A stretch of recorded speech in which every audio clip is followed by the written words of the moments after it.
boys are going to bring the heat today. As the leader of the Booner Pack, I lead from the front. All right, boys. Lock in. It's our core foundation, man. Grit. I'm fired up. I'm fired the f*** up, boys. It's pumping right now. It's got my juice pumping, boys.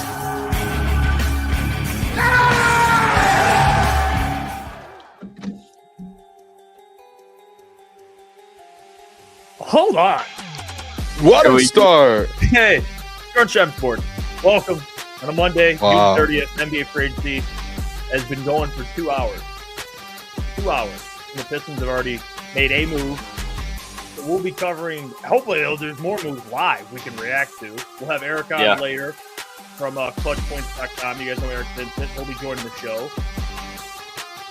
Things are happening right now, fellas. This is like the free agency period for all sports teams, and we went through it with the Lions too, but it's the period where you get better, all right? And there's already, after 6 p.m., shams, I'm getting notifications every 5 seconds of everyone flying around the league.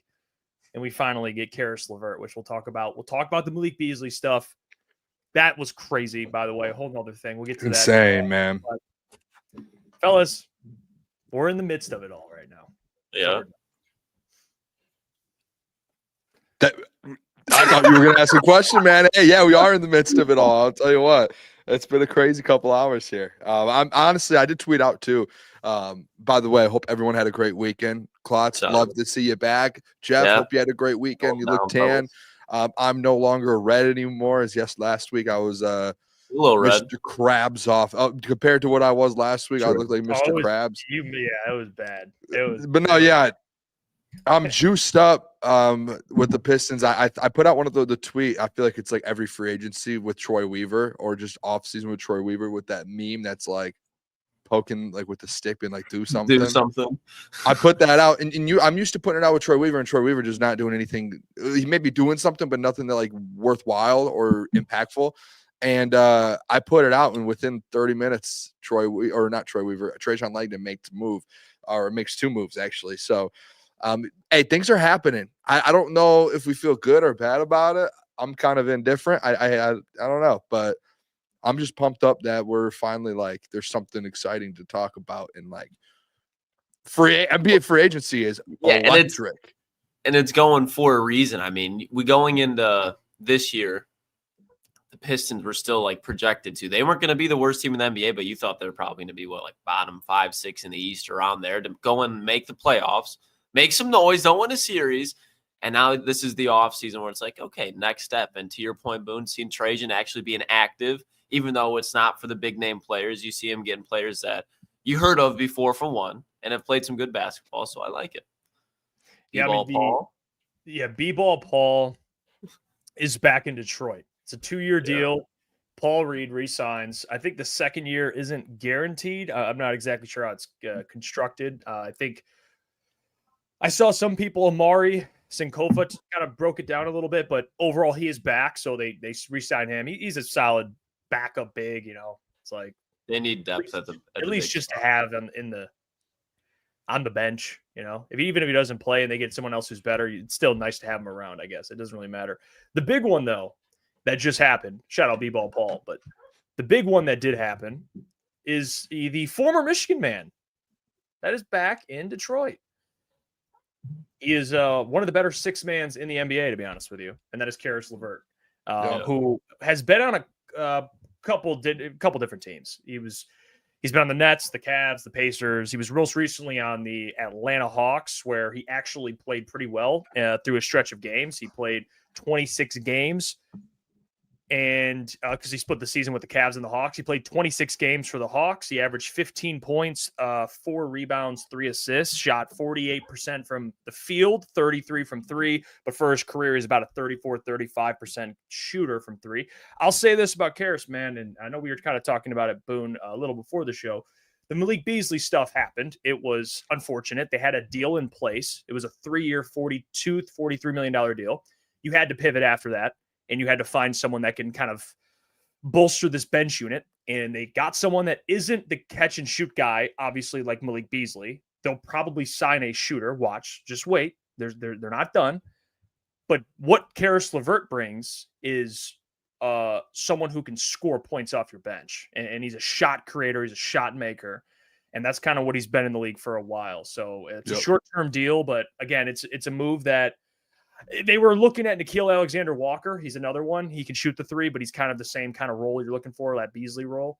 And he kind of brings a little bit other things. But Caris LeVert, guys, I really like the signing. I mean, this is what you need, especially come the postseason time. You need guys that can come off the bench and score buckets, and he does that. And if you need him to start in a pinch, he's capable of doing that. So I expect him to add more shooting, but just evaluating the player, I love the Caris LeVert signing. I think one thing too, I think people forget a little bit. I don't know if you guys felt the same way, but watching the Pistons down the stretch, there were moments when Cade's not scoring or someone else isn't scoring. Yeah, you had Beasley here and there, but there were definitely moments, it feels like, it's especially with no Jay and Ivy, where you're like, who's going to get the next bucket? And there were times Cade off the floor, you're like, all right, who's your playmaker? Who's going to go out there and make plays? Tobias stepped up at times in the playoffs.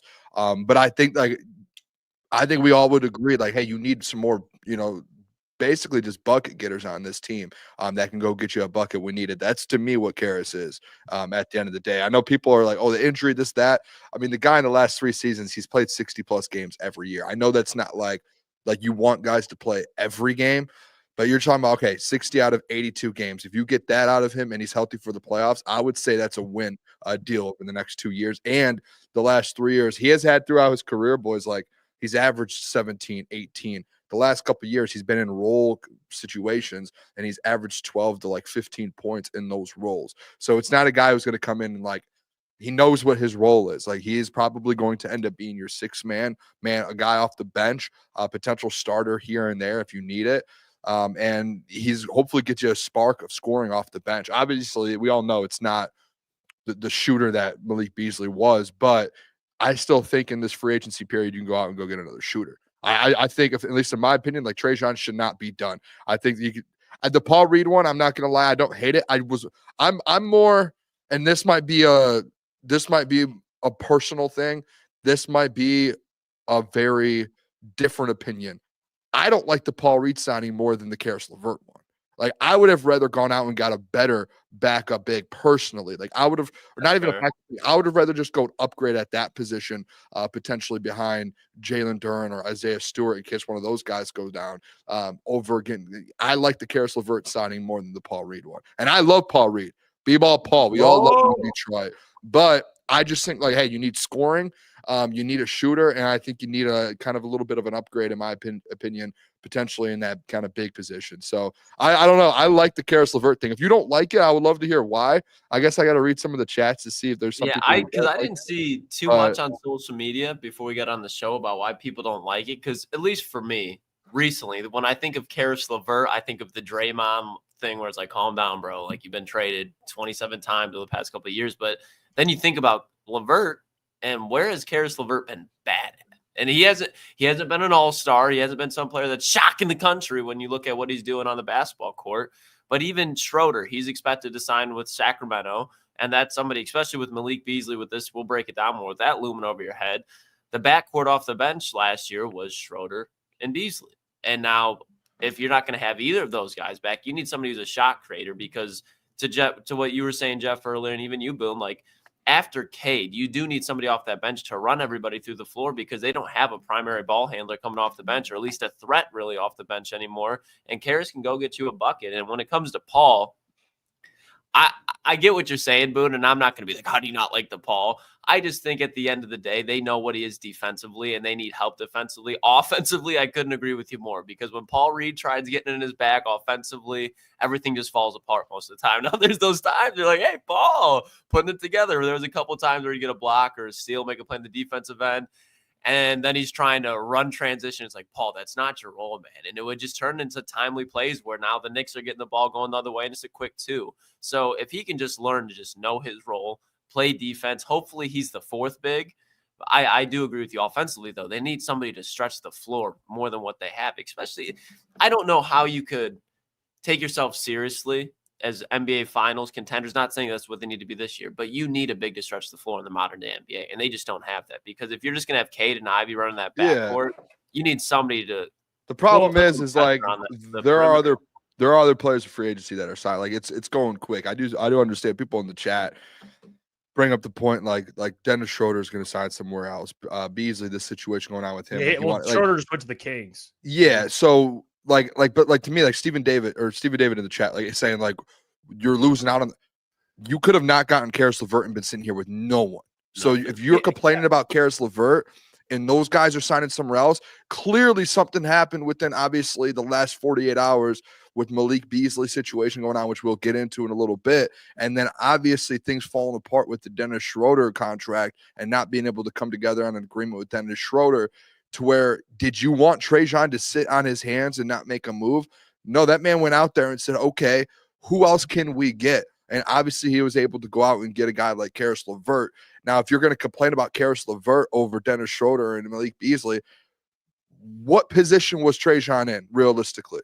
Like he probably, in my opinion, if he didn't get Schroeder, he just probably didn't like the money, or he was like Schroeder never wanted to come back in the first place. So I don't think it would. I think if Trajan could have done it, I think he would have. But I think this whole Caris LeVert, like people hating it, you should love it. Like you just added another scorer on this team and another shooter. You saw the Thunder, the Oklahoma City Thunder literally did not have one player shooting under like 36 or 35% outside of their big man last season in the playoffs. So you just added another 37% three-point shooter. Like you're adding shooting and scoring. Whether he injured or not, he's going to most likely give you 60-plus games, which he has the last 3 years, and he's going to go out there and get you 12-plus points per game. To me, that's a great sign. Like you're not – I get it. There's other guys out there, but in Shift God, like you're not replacing – I agree. I still think you go out there and you have to get another shooter to replace Beasley. But there's shooters available. That's like people are so – I'm sorry, guys. Like people are – being whine, like you guys are whining. I'm sorry. And usually I am pretty good about trying to hear both sides. I don't think there's really a both sides of this thing. It's like, okay, Beasley screwed himself. So let's just get that straight. All right. It's no one's fault but Beasley's that he is innocent until proven guilty, but he's still an idiot. Then you pivot to Caris LeVert. Caris LeVert's an excellent signing. You paid him what is it? $14.5 million. Dude, he's a 12-4-4 guy. And he could start if you need him to. He's I went through everything that he brings to the table. It's really valuable. Yep. I don't know why anybody would not like that signing. If you don't like that signing, you're a fucking psycho. Because that signing, he's a solid bench player, actually a very good bench player. I would even argue at his best, a 6 man of the year type of player. So again, it doesn't make any sense to me. And the other point I'd bring up is the shooting. Guys, there's shooting out there. They're shooting out there. Luke Kennard, still a free agent. Duncan Robinson, still a free agent. Like, are you guys? Come on, dude. What are we bitching about? Listen, that's the thing. It's one of those things where it's like, wait until Trajan. Like, if we get like in a couple of weeks and we're sitting here and it's just Caris LeVert and Paul Reed, okay, there's a conversation to be had at that point. Like, if they don't get another point guard or a ball hand, like, okay. But you're 2 hours into free agency. And you just, I get it. There are names coming off the board very quick. But you got to understand, you weren't going to get everyone that you wanted. Like every single free agent that we talked about, that everyone around Pistons Twitter and the world is being like, we want this guy. We want this guy. You know, the chances to be able to get every single prospect and person that you want to get, it just won't happen. So I don't know. I think I love the Caris LeVert signing. I really do. I think it's a perfect fit. And we'll give it a couple weeks. Let's see if they go. Imagine you add a Duncan Robinson, a shooter. Imagine if you go out there and can I give out someone that I like, Jeff, that I told you about earlier? Mm-hmm.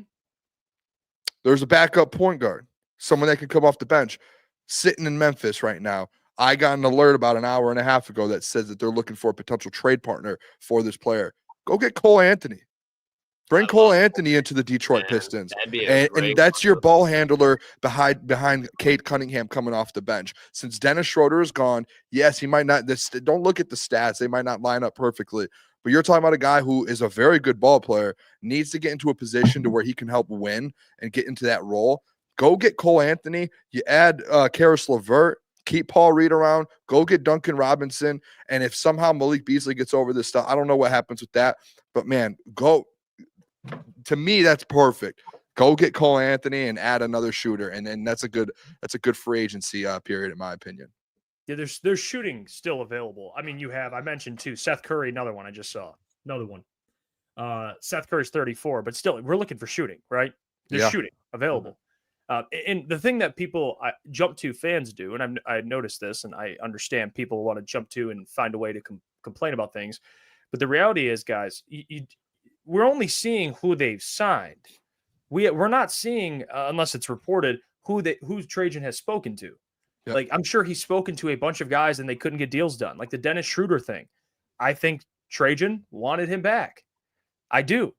I just think it came down to the dollar amount, which is fair. And you basically paid Caris LeVert 14.5. I'm sure Dennis wanted around that money. And if I'm being honest, I'd rather have Caris LeVert than Dennis Schroeder. Like, Caris LeVert is a better basketball player than Dennis Schroeder. And I love Dennis Schroeder. I think he's a very solid point guard. I think most winning teams should want him on their roster. But Caris LeVert, I like it. I really do. So I like what the Pistons are doing so far. Honestly, if you do break down the Caris LeVert, Dennis Schroeder thing, it's like, all right, did you want a point guard or do you want a wing scorer? You know what I mean? Like, that's how I look at it. It's like, what was your preference? It doesn't have to be just free agency. They can still make trades. You know, yeah, they can still make plays. And they're both like the Caris is a better 3-point shooter than Dennis or than Dennis Caris Schroeder. gave him he was 37%. 37% last year. And he's a different player than Malik Beasley. Like, he's not a, catch and shoot, type of guy. He could do it, but it's not like that. I mean, Malik was one of the best 3-point shooters in the league, but he can shoot off the dribble. He can create his own shot. He can go get a bucket. Yep.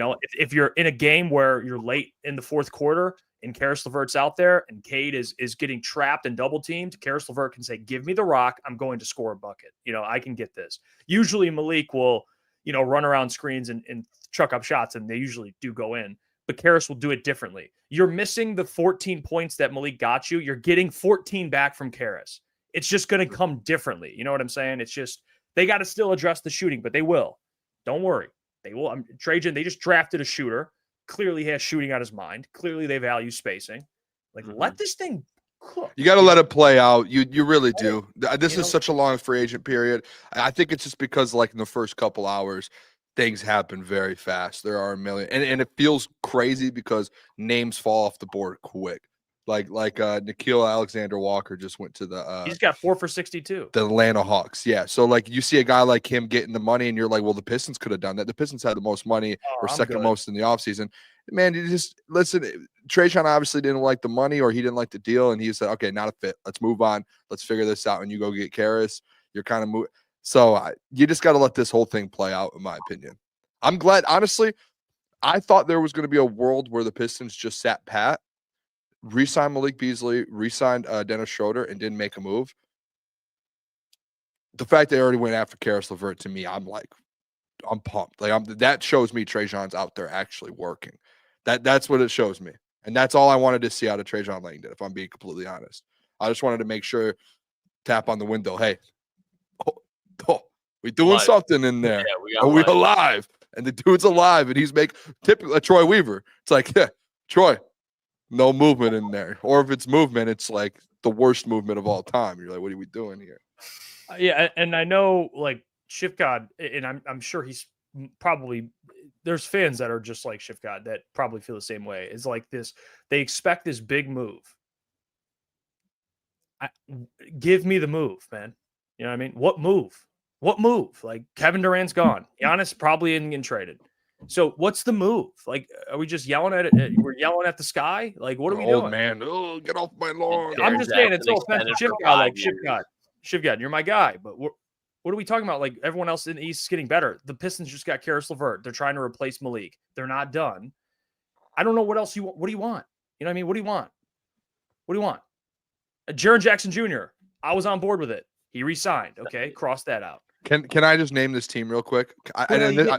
Actually, no, I don't want to do it because I see what you're saying, Jeff. I'm looking at this Atlanta Hawks team, what they did. And listen, I think like other teams still have to catch up to the Pistons. Like, the Hawks didn't make the playoffs. They have to make moves to take that step. The Pistons took the step this year. They don't need to make the biggest splash moves. Like, let this thing play out a little bit. But the Hawks do have they put together a pretty good team this offseason. I'll say that. I just read their Hawks. They got kind of name it real quick so people understand. I'm interested, yeah, because I've never been a Hawks fan. So- Put me on, Boone, if I need to be. Trey Young, obviously. Okay. Okay. Added Kristaps Porzingis. Nah, that doesn't move me. Dyson on. Daniels.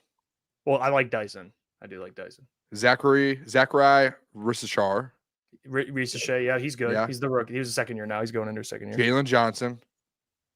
Okay. Not familiar. Onyeka Okongwu.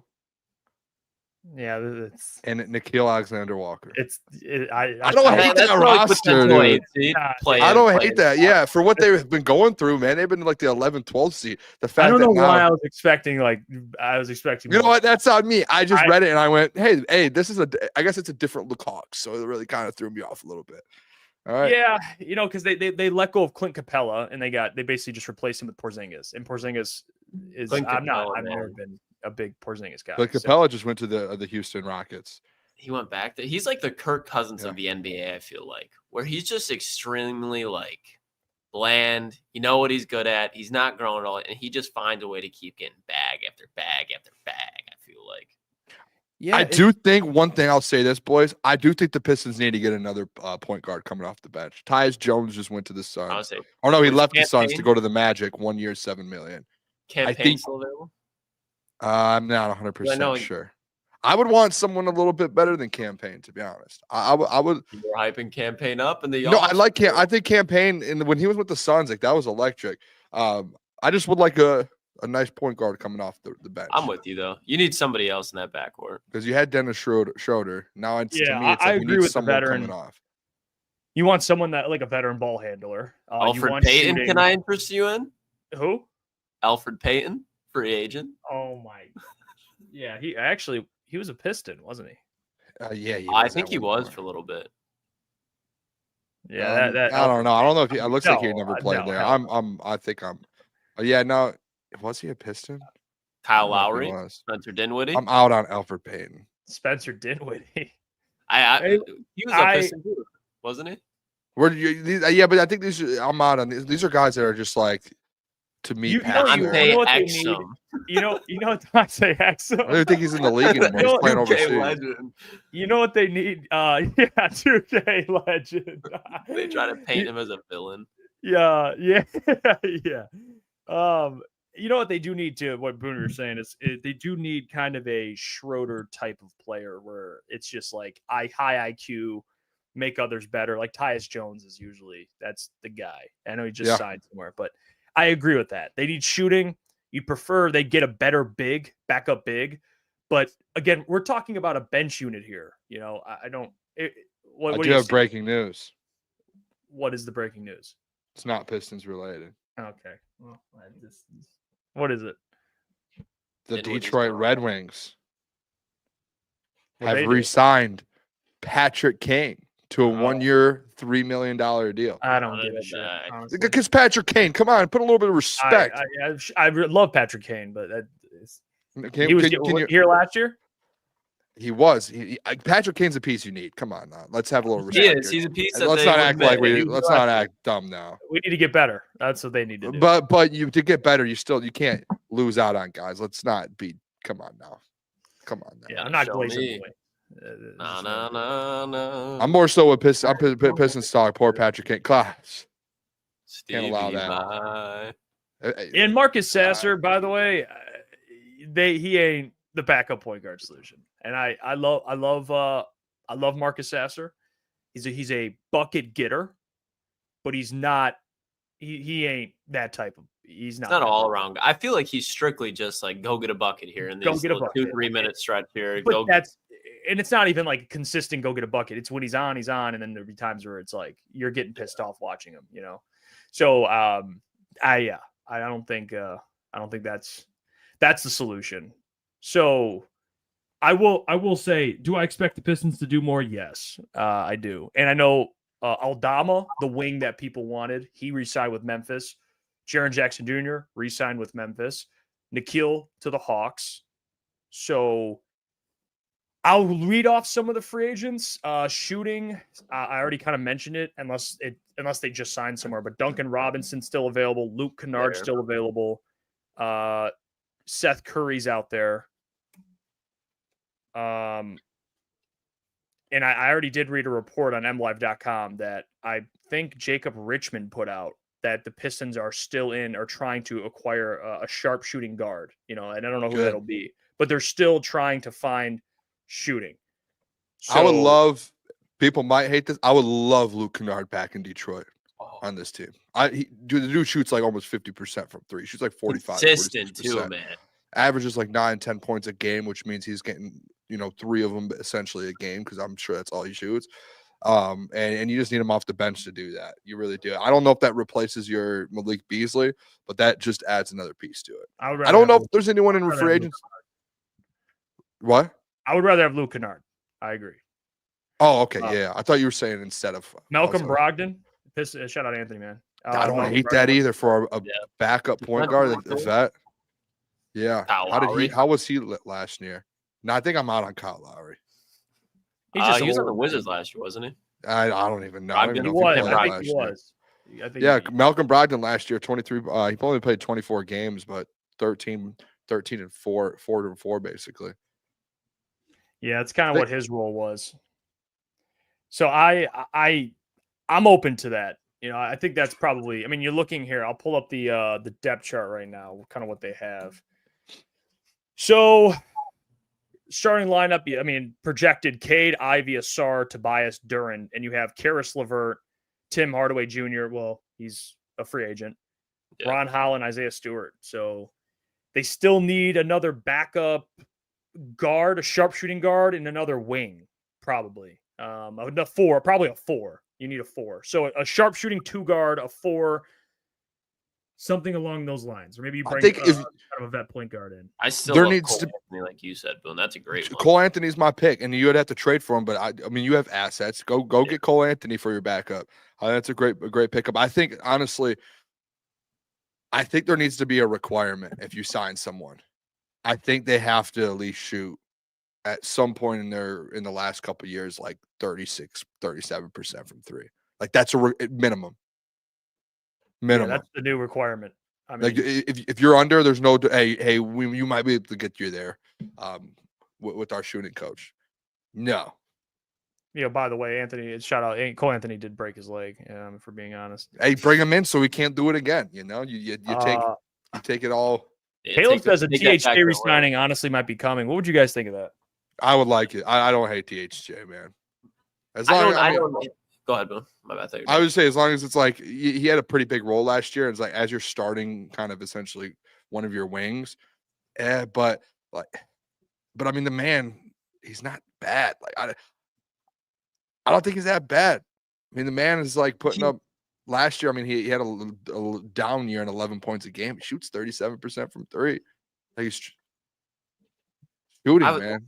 I was going to say pretty much the same thing you did as far as like as long as he's not starting. Because I think if you're going into a situation, especially in the playoffs, let's say you win the first round and Tim Hardaway Jr. is a starter, at some point during that series, he's going to be off and he's going to be a liability. Now, you could see, I believe it was game 1 or 2, where he was just going off. I think he had like 6 or 7 threes right away. Could have been a little less than that. But I think Tim Hardaway is somebody great off the bench. If you elevate Asar and you get Tim Hardaway on a 2-year deal, I don't hate it. But I do see why people are like, hey, because of his inconsistency, I think if you can go find a more consistent guy, whether it be Kennard or someone of that, I prefer that. But at the end of the day, you still, to Jeff's point, there's still a sharpshooter needed on this bench. And Tim Hardaway, that's exactly what his role would be, ideally, on any NBA team. I don't think he should be a starter. I'd be out if you're paying him a lot of money, and I don't think that would be the case. But as long as he's off your bench, I don't have an issue with it. The player not jumping up and down, but again, I don't think you can bash it if it's for low money. I'll tell you this: the THJ thing, it just depends. I'm not opposed to it. He is pretty inconsistent, but he can shoot the ball, so I'm not going to be. I'm not going to be too picky with that. If he comes back, it's fine. I'm not going to be too upset. I think no matter what, though, because now you have Ivy coming back, he's probably coming off the bench no matter what. Mm-hmm. If you go into next year with Tim, don't play him at the 3. You have Tim Hardaway and Caris LeVert coming off the bench, and Ron Holland essentially coming off the bench with Stu. And to me, I mean, you add another piece or two to this team. That to me, that's a good. You can go out there and compete next year at a high level. I'll react to this because what Jason's saying is what I've been I've been mentioning over the last about week. He said Collins opted in at $28 million unless they buy him out in Utah. It ain't happening. I like John Collins. I know if you were to have to get that deal done, you'd probably have to trade Isaiah Stewart and maybe you'd have to probably, I don't know what you'd have to throw in to get him. But what I know about John Collins is he plays the 4 and he's close to a 20-point per game guy. Okay. Last year he gave the Jazz 19 and 8, shot 39% from 3 and 50% from the field. What did he shoot from 3? 39 on almost 4 attempts. He's good. Lock him in. Get that man here. I love John Collins. I think he'd be a great fit. I like the lobs they could throw John Collins and Jalen Duren, and you still have someone that can shoot threes. I mean, he shot 39.9% on 3.7 attempts. The problem is you're going to have to negotiate with one of the biggest douchebags in negotiations, Danny Ainge. All right. He's going to try and rob you. So I don't know. I wouldn't, you called him that name. I want to call him that. He's just a dog at the end of the day. Well, it's like a good word. It's like he's a prick. You know, we'll call him that. Yeah. He's got he's going to try and he's going to if you negotiate with him, you'll probably lose. I'll tell you what, if every NBA GM was like Danny Ainge, the NBA wouldn't be out just throwing around 15 picks for a trade. Yeah. Like, sure. You know what I mean? That's how it should be. Old school. Yeah, he is. He's a tough one to negotiate with. But I would love it. I would love John Collins. That would save people would be fired up about the offseason. I'll tell you what, they get John Collins. I don't know who you'd have to give up though. I don't know what you have to give up, but Jimmo says, "Love you, Jeff." But are we counting on lobs? No, he can shoot the 3. It's not. I'm just saying he can do both. 39% from 3. I don't know how many attempts that is per game. Almost 4. Either way. Yeah, no, you're in on John Collins then. Think about this. Perfect offseason. You finish this offseason with training for John Collins. Go get Cole Anthony. Re-sign Tim Hardaway. You're good to go. Yeah, the last month of the year, he averaged like 20-something points. Jeez. John Collins. What would you give up for him? What's the movement for a John Collins? I mean, if you told me realistically too, don't just say, I want a realistic package. I don't know what it would look like. I mean, maybe Isaiah Stewart. Yeah, I don't know. 2 first in Fontecchio. I don't know. I don't think I'd do the 2 first. They probably would want something like that. I don't know what that deal would look like, but I would pretty much be open to accepting most deals, honestly. Except unless you're asking for like multiple first. I'm not doing that. But 2, I might think about it because he's worth it. I mean, he's giving you 20 points a game, but the problem is he's under contract for 1 more year. So if you get him, you're going to have to extend him. Extension, he's not going to. You're not going to just rent him. I like that. I think that's a great idea. I don't know if he's on the trade block though. Yeah, but he's 27 years old. You know what I mean? When someone opts in, is that because the LeBron thing opts in for the first time in his career, first time in 23 years, opted in instead of opting out and doing a new contract?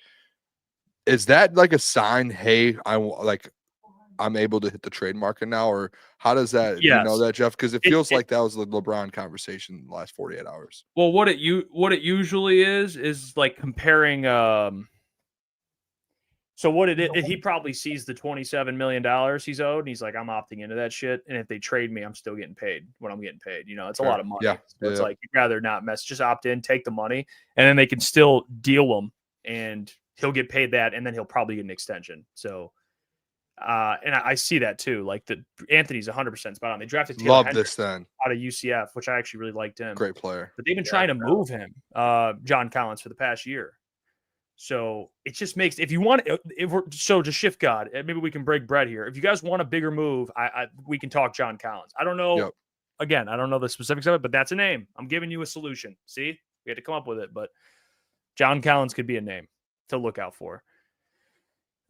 Nick P says the Pistons would have to put Ivy, Holland, Sasser, and 5 first for Giannis. Yeah, Giannis is a pipe. I just got it's a white whale. I don't think it's realistic in any way. Yeah, I'm not even saying he won't be traded because I think there is a chance he asks out. But if he does ask out, are you going to be one of the teams that has the most assets? No. There's going to be teams like the Thunder who have like 40 first rounders. And why the hell would the Bucks keep him in the East? And they trade him in the division. Yeah, that wouldn't. Hey, do you guys remember Nigel Hayes from Wisconsin? Toledo legend, absolutely. Hasn't played in the NBA since 2018. He went over to play in the Euro League, and he was the Finals MVP in the Turkish Cup and the MVP in the whole league. And just signed a 1-year deal, fully guaranteed with the Phoenix Suns. Nigel Hayes, bro, what a throwback from that Wisconsin legend. He was so good at Wisconsin. He was good in Wisconsin. He was on those teams that went to the national championship. Yeah, Natty winner. Him and Frank Kaminsky. Yeah, he hasn't played in the NBA since 2018. It looks like. Like, to me, that's a journeyman, bro. That's respect. Going overseas in 2018 and just being like, I'm going to stay over here and just maybe one day I'll get a chance, and goes off the last 2 years and now back in the NBA. He went to Eberflus U, Whitmer Panther. Shout out to him. 419. By the way, Buy-in says Zach LaVine from the Kings. I don't know. I think I'm out. I don't know how. I don't think so. I don't know how that fit with the money, man. I don't know how that would fit on the team. That's what I'm saying. Like, would it be worth it? Because Jane Ivey? I don't know. LaVine's a very good player, but if you're going to put him over Ivy, great. Keep Ivy on the floor. What the hell are you going to do with Asar? Like, I think between Ivy and Asar, I want to see at least this year how those two develop alongside Cade, because you haven't seen those three truly play together. And seeing the late season and playoff run that Asar had, man, I want him to get as much time as he can, because the potential that he has as a two-way player is, I think, up there as far as young guys in the NBA right now, because what he can do defensively and lock down basically 1 through 4. And if he's able to, doesn't have to get a 3-point shot yet this year, but if he can start hitting those mid-range shots a little bit more, he can already get to the cup very efficiently. I think you have somebody that, I mean, Zach LaVine's great, but Asar Thompson, I think, especially defensively, can be a lot better than LaVine can down the road. And I wouldn't want to mess with that, man. Like, I wouldn't want to mess with that development. I will say I saw someone just comment, Nuggets got Cam Johnson and Bruce Brown. Not Bruce Bowen, but Bruce Brown. Bruce Brown. Shout out Bruce Bowen. But Bruce Brown, who was a former Piston, by the way. I was telling Boone before the show, I wanted Bruce Brown so bad back in Detroit. Like this now. This offseason? Yeah. I just love, when we talk about winning players, he's a winning player. He's a great defensive player. He can play make a little bit. He can shoot the 3 ball. He's just like tough. Oh, he went back to the Nuggets. I didn't realize that's where he went. I didn't put that together when I saw it earlier. I saw him move. I was pissed about that one. That's good for the Nuggets. The 3. It's like he's 6'4", 6'5". He can play the 3. It's like, I like Cam Johnson better than Michael Porter. Yes, I really do. I think Cam Johnson's very good. A little bit more of a scorer, in my opinion. Yeah, he could shoot he's probably a better catch and shoot guy. Kind of how they want to run things. He probably is a better fit there than Michael Porter. Michael Porter's a bucket. I can't wait to see. He's in with the Nets now. He should put up 20-something a game, dude. Yeah, I didn't even think about that. He should be the one. Michael Porter Jr. in high school was different. One of my favorite players to watch. Just a bucket. Like looked like Katie out there, honestly. But yeah, Tyus Jones went to the Magic. That sucks. All right, that blows. I'm interested. Can we pull up? Let me see if can you pull up the free agent list, Jeff, and just do remaining, just to see who's left on the list. Let me see.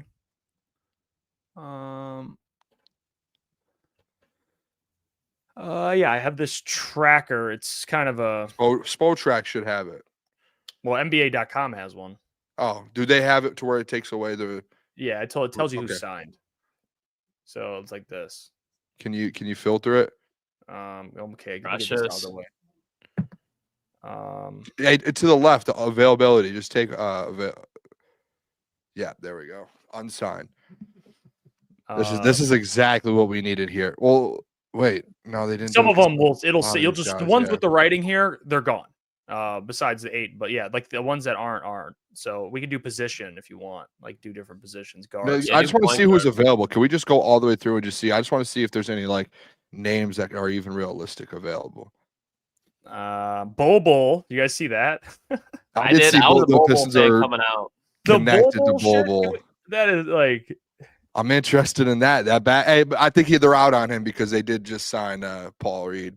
Yeah, the Bull stuff was hilarious. I was like, Pistons will be very aggressive to get land Bull. I was like, okay. Like Malcolm Brogdon there. I still love that one. Is it at the end of the list? No, I was just stopping him. Bruce Brown, Bruce Brown's gone. Thomas Bryant, remember him? Alec Burks, yeah. Bring the Burke back. Let's see. Josh Christopher, that's a crazy one. Jay Crowder still out there. Seth Curry, Spencer Dinwiddie. He averaged 11 last year. It's not bad. Yeah, Markelle Fultz. We were just talking about him too.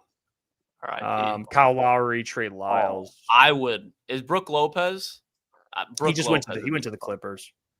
Jonathan Kuminga. I actually saw he's working a deal out. Jonathan Kuminga. They're working a deal out with the Warriors. It's probably why they let Looney go. They just had to save every dollar they had. Who's above Braxton Key? Luke Kennard. Corey Joseph. Yeah, I mean Corey Joseph. Tyus Jones. Tyus Jones. We'll sign with Orlando. That sucks. Isaiah Jackson. Yeah, some of these guys are restricted. Like even the Kuminga restricted. THT. Al Horford. He's still out there. The vet. I'd take Jackson Big Al in a Hayes. heartbeat. I think Al Horford's going to the Warriors. Actually, is he? I believe so. Quentin Grimes is a free agent. Quentin Grimes is a restricted. Oh, okay. So is Josh Giddey. Okay. They can match him. Yeah. Yeah. Eric Gordon. No. Taj Gibson is still. Who told me the other day Eric Gordon? Who was that? I did. Were you serious? There was someone else that said something about Eric Gordon too. Who was someone? I said I told you I was like I honestly like Aaron Gordon. Eric Gordon. I don't know. Oh, you did. He's 36 years old, Jeff. I'm out on him. No, he's old, but he can still shoot. I'm out on like the old heads, man. You still got a stub. Like James Johnson on the Pacers. Like he's a good vet, but it's just like we're trying. We're a young team, man. We don't need that. We got Paul. You need a hunk in there a little bit. Why not? No, I'm out on Eric Gordon. You don't want a Jeff Green? No, I'm out. You don't want Taj Gibson? I'm out. I didn't even know Taj isn't even in the league anymore. I'm sure he's already retired. 40. There's no way Taj Gibson's still in the league. Yeah, then you have Ben Simmons. Could I interest you? No, 37% from three. I hate the Duncan Robinson thing. I know a lot of people don't like him because his defense, but I think you could figure something out with some of the guys you have in that squad. Yeah, you have I could see Landry Shamet in a Pistons uniform. I could very much see Landry Shamet in a Pistons uniform. I can't do it, Landry Shamet. Landry Shamet, yeah, he's I could just see him coming off the bench for the Pistons. Absolutely. Torian Prince. Maybe like 7 years ago, Klotzy. Gary Payton II. Give you a little juice. He's 32 years old already. Yeah. I think he got in the league pretty late or a little later than usual. I think he played in the G League guy for the longest time, wasn't Larry Nance Jr.? Monte Morris? No, I'm out on the Morris brothers. I love the Morris brothers. No, that's Markieff. No, Monte. No, shout out Monte. Shout out Beecher, Flint Beecher. No, I'm out though. Doug McDermott. McBucket? No, I'm just kidding. Yeah, I mean, this is pretty. You got This is interesting. I mean, yeah, we do got Cam Thomas. Oh, restricted. Give me Cam. I think the Pistons. I'll say this: Gary Trent Jr. To replace Malik Beasley. Yeah, he's unrestricted. Gary Trent Jr. to replace Malik Beasley. Did he already sign a deal? No. Hold on, let me look up. I swear I heard some information about him earlier. I swear something was tweeted out about Gary Trent. Hey, Gary Trent Jr. we're on board with, right? This is Gary Trent. I don't know if it's real. A 3-year 27. Maybe this is wrong. I don't know what. No, I don't know. Can someone? I looked. I have not seen anything about Gary Trent Jr. Give me Gary Trent Jr. to replace Malik Beasley, boys. I would love Gary Trent Jr. to replace Malik Beasley. Yeah, he's that dude can shoot the ball too. I like Gary Trent Jr. Can we touch on the Malik Beasley stuff before we keep talking free agency? Yeah. Because I have an opinion on it, and I don't know if you guys have the same opinion on it. Gary Trent Jr. shot 42% from 3 last year. That's pretty good. Yeah, Yeah. that's pretty good. I'm in on him. So this Malik Beasley stuff. So we're at Rocket Classic yesterday. We're Oh sitting my there, gosh. we're eating lunch in the media room, and I get a notification on my phone from Shams, and it's basically telling me probably the worst news I could have gotten that day. Besides like my dog dying. And that was that Malik Beasley is being investigated by the U.S. District Attorney's Office on allegations of gambling related to NBA games and prop bets. The Pistons were in serious talks on a 3-year, $42 million deal to bring Beasley back. Talks have now paused. I mean, Malik, how stupid do you have to be to do this? Allegedly, but Nothing's let's be convicted yet. But to even be in this situation, what guys, ask yourself this, all right? And I'm a big innocent to proven guilty guy, all right? I try to give guys the benefit of the doubt, but this is opinion coming out. Why do you think they're investigating him? It's because they have something, at least a little hint of something. Oh. You know, there's a red flag that popped up somewhere. You know, like they don't just randomly go, Malik Beasley, we're investigating you. Obviously, there's a reason they decided to investigate him, you know? So whether that's money going somewhere, per FanDuel, they work with these companies to find out certain things. I don't know.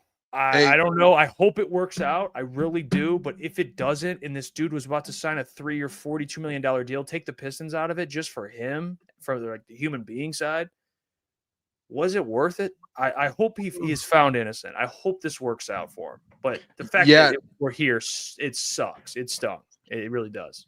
This is my thing on it, and I'll just be completely honest. Like you never put yourself in a position to even have to be in those conversations. Obviously, there was the J-Mo thing to where J-Mo wasn't even betting on the NBA. He was or on the NFL. He was just betting in a facility or somewhere he's not supposed to be.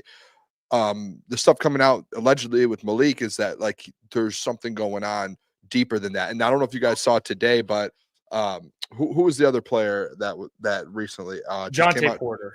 No, not Jonte Porter. I'm drawing a blank. Terry Rozier. Terry Rozier. January comes out is being investigated by federal authorities of something similar like Malik Beasley, and it's June 30th. So this happened in January that Terry Rozier has this come out. June, literally this week it comes out that all the charges have been dropped. Like they didn't find anything and it's done. My problem is that's June, February, March. How many months is that, boys? Like 5, 6 months. Mm-hmm. Like after, in my opinion, I think a lot of people are like, well, Beasley hasn't been charged yet, so we can still wait and sign him. You're out on Beasley. Like that deal's not happening anymore. Like it's a thing like in Detroit with the Lions with Dan Campbell. It's like, hey, anything comes up with someone like that, you're most likely out. Like we don't want stuff like that and distractions in the locker room. Like that's hard, unless maybe like with J-Mo, like. Because he's a good player too, and you don't want any exceptions. But it's just one of those things where it's like, dude, you're literally a free agent right now. We don't want to give you $40 million, most of it guaranteed, if there's a chance you get convicted of this and something comes out of it to where you get a 60-game suspension, a lifetime ban, or something like that, and you're sitting there going, we just signed him to a $40 million deal. Now what? Oh, we didn't go out and get a replacement. If you're Trajan Langdon, you're going, it's such an unfortunate situation, but we have to go out and get someone to replace him, and we have no plans to resign Malik Beasley. And I would love him in Detroit, but you just can't take the risk, in my opinion. You're trying to build a championship team and a championship roster. There's just no reason that you spend money on that and sit there and be like, he might be there and you might have him when you just have no clue. And you saw the Terry Rozier thing take almost 6 months to even come out that, hey, it's all cleared. Like I hope 6 months down, I hope whenever it comes out that nothing was happened and it was just a report and maybe they found something and he's proven innocent. But in the sake of building a team and trying to win a championship, it's hard to sign someone with that going on, in my opinion. And you need someone in place of him. So I think it's going to end up being one of those situations to where it's like, we would love Malik in Detroit, but you just got to move on, cut ties, and go find someone else who can, do what he did. Hopefully, like I said, maybe go get a Gary Trent Jr. With it. But I just think it's at this point, as tough as it is, because I'm sure in the last 48 hours, Malik's gone from, I couldn't imagine going from thinking you're about to sign a massive deal to potentially being, involved with literally you go to prison for this, whatever it is. So it's tough for him, but you can't put yourself in if you're in line to make that much money, you cannot put yourself in those positions. You can't, whether you did it or not, you just cannot. Yeah, and I'm pretty sure this is trailing back even before he's with the Pistons too, which is even worse because he's coming off his career best season and he was aligned to get a bag. And I think Trajan would be brain dead to re-sign him during this. And I think just overall, if you're an NBA athlete, professional athlete in general, what do you have to gain from betting on sports? Because if you want to use the excuse, taking care of the family. If you're not, and you're Malik Beasley, if you're not able to take care of your family with the money that you have, then there's a personal issue going on there. I don't think there's any reason that you can look at betting on the sport, especially when you play in the sport, that pans out in a positive result. At some point, you're going to get caught because you see how serious they are across all sports, regardless of what it is, with betting. And you're about to go get paid the biggest bag of your life. And within 48 hours of this happening, Trajan Langdon has already replaced him with a guy like Caris LeVert. So I think Beasley with the Pistons for sure is cooked. Zero chance that he's coming back to the Pistons. And if this is true, I think Malik Beasley's career in the NBA, you could pretty much consider over because I don't think any team is going to want them, at least a contending team, a team that's contending to get in the playoffs at the bare minimum. He's going to have to go to an LG team, a bottom feeder, and hopefully he can get paid a little bit of money there. But if you're a GM at this point, why the hell would you invest money into Malik Beasley? And it's sad because he is a really good player. I don't want to make it seem like he's not, but no chance that Malik Beasley is going to be in Detroit now or ever again. Yeah, can I throw something out there? Yep, go ahead. I saw on Twitter here. This is a rumor. It's not like a report or confirmation that it's happening. But I don't know if you guys noticed. So like the Dennis Schroeder news hasn't really been confirmed by the likes of like Shams and some of the bigger reporters. It looks like the rumor out there right now, and this is just kind of, I guess it's like random people on Twitter, but like I saw even in trying to find some other accounts here so we can see how serious it is, but it just seems like it's just something that's going on since it has been announced that Dennis Schroeder is officially signed, that potentially the Pistons could be working on a sign and trade to send, instead of just losing Dennis Schroeder straight up, to sign Dennis Schroeder and trade him to the Sacramento Kings. The name that's getting floating around there, boys, and I think this might be best case scenario for the Pistons if this happens. Trajan Langdon wins the offseason and perfect fit. Malik Monk averaged 17 points per game last year for the Sacramento Kings. Shot, 40 or 30? Oh, shot 33% from 3, 35 the year before. I think that would be unbelievable if you end up moving on Dennis Schroeder and you end up bringing in a Malik Monk in. That's probably the best case scenario for the Detroit Pistons. They got a lot of guards over there, man. They got a lot of guards. So the Malik Monk thing, I don't think is crazy. The sign and trade would be like, that's what I'm talking about here is you can acquire talent in various ways. It doesn't have to be just via signing. They can do it via sign and trade. They can just trade, whatever it is. And I think Malik Monk, man, he's another guy off the bench that I know the shooting numbers, the percentages aren't very, very high, but he can shoot the ball. Like you can tell. Sometimes the percentage doesn't tell the full story. He can shoot and he can score. So 17 points per game. That replaces. I know the shooting doesn't replace Malik Beasley, but I mean, you're talking about like, hey, how can you get more points in there? Malik averaged 15 for you. How do you replace those 15 points and add to it? You go out and get someone who averaged more from last year on a team that over the last few seasons has competed, and they've actually been, decent. They might have had their ups and downs, but he's been in, meaningful basketball games over the last few seasons. Yeah, because he well, here's the thing, and this is why it does not tell the full story. Percentage tells the whole story. Under 30% is trash, or under 33. That doesn't tell the full story because when you look at his career, he's a career 35% three-point shooter. And he shot 35% and 36% and 39% the 3 years prior. So you're looking at this past season, 32.5. So I like to look at the bigger sample size, right? He has a bigger sample size of shooting the 3-ball well than just 1 year, So I'm open to Malik Monk, different than Malik.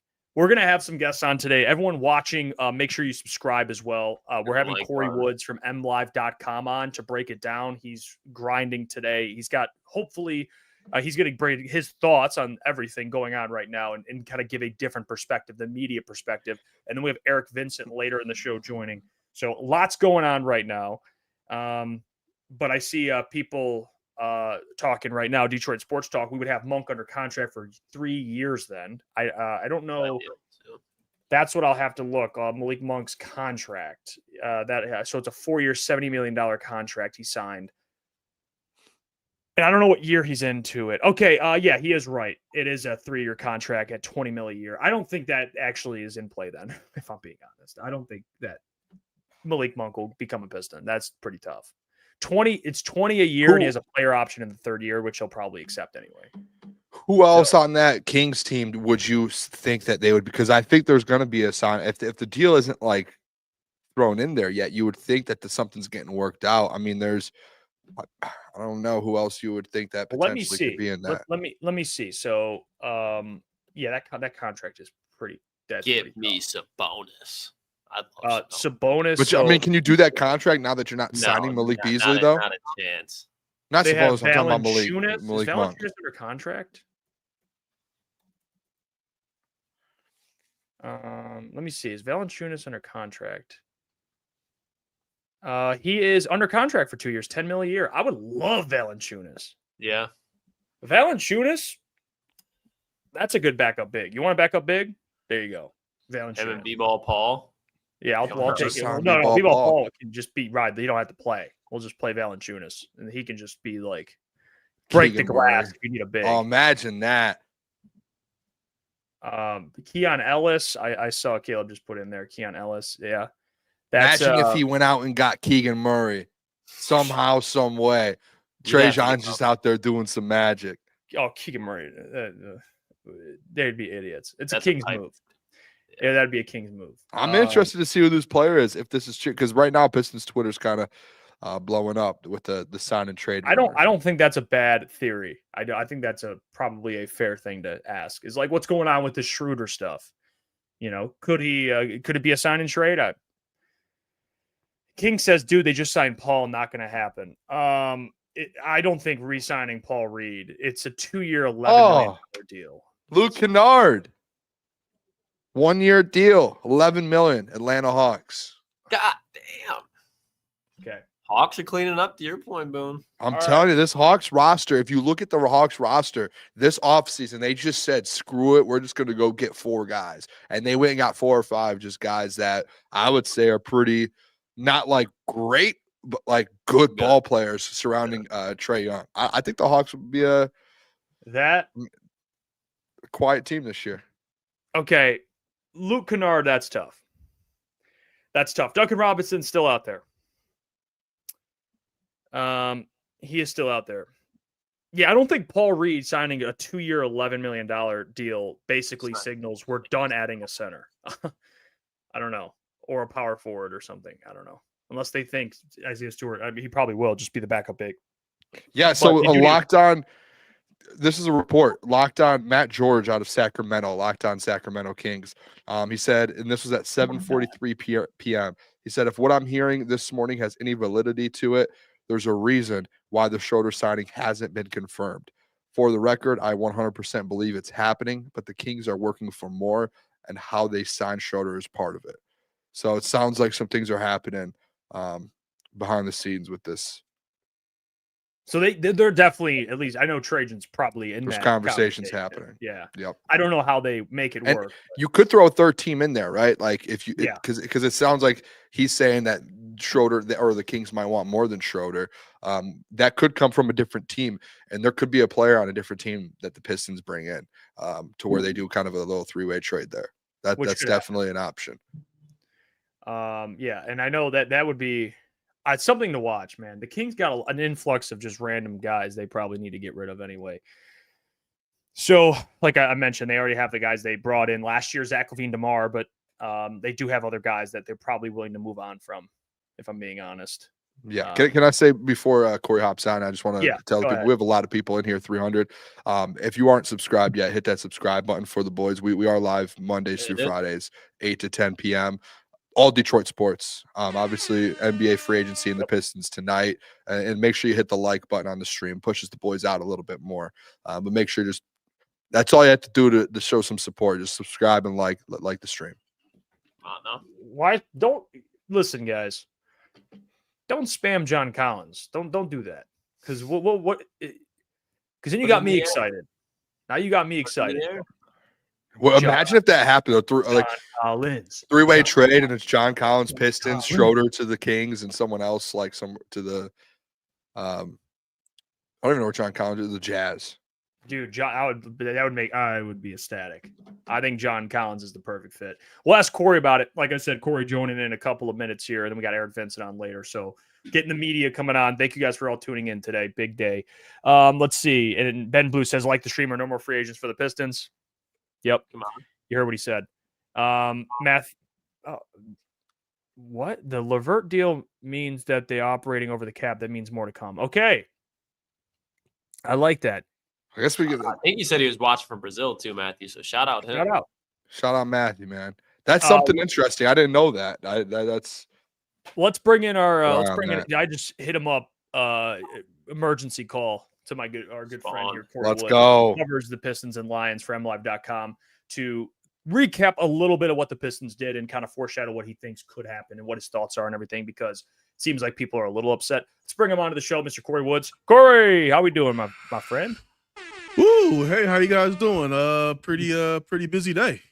Oh, yeah. I Can you hear me? People expect it to be even busier, Corey. I mean, people are there's people that are loving the Caris LeVert deal like we are, and then there's people that apparently just don't like it for whatever reason. I don't really understand it, but what do you think of what happened today with the Pistons and kind of guys signing everywhere? What'd you think? Well, I mean, the Pistons had to do something with the Malik Beasley situation looming over them right now. I know that a lot of people are like hoping that everything turns out for the best. I mean, I believe everybody's hoping that it turns out for the best, but with that happening right before free agency starting, the Pistons had to make a pivot. It just is what it is. And, they were on the radar for guys like Nikhil Alexander Walker, but we just saw that he's going in a sign and trade to the Hawks, if I'm not mistaken, on a 4-year, $62 million deal. And then you got the other guys that are going around getting the bag. So, I mean, Duncan Robinson might have been an option. But, I mean, here's the thing. Caris LeVert is going to be coming off the bench more than likely. And from what I understand, with what they're going to be paying him, they can still get him under the non-taxpayer mid-level exception. So the Pistons are going to still have enough money to go ahead and make some moves. And, with them losing Dennis Schroeder, I'm hearing that this is possibility. There's a chance this could be a sign and trade.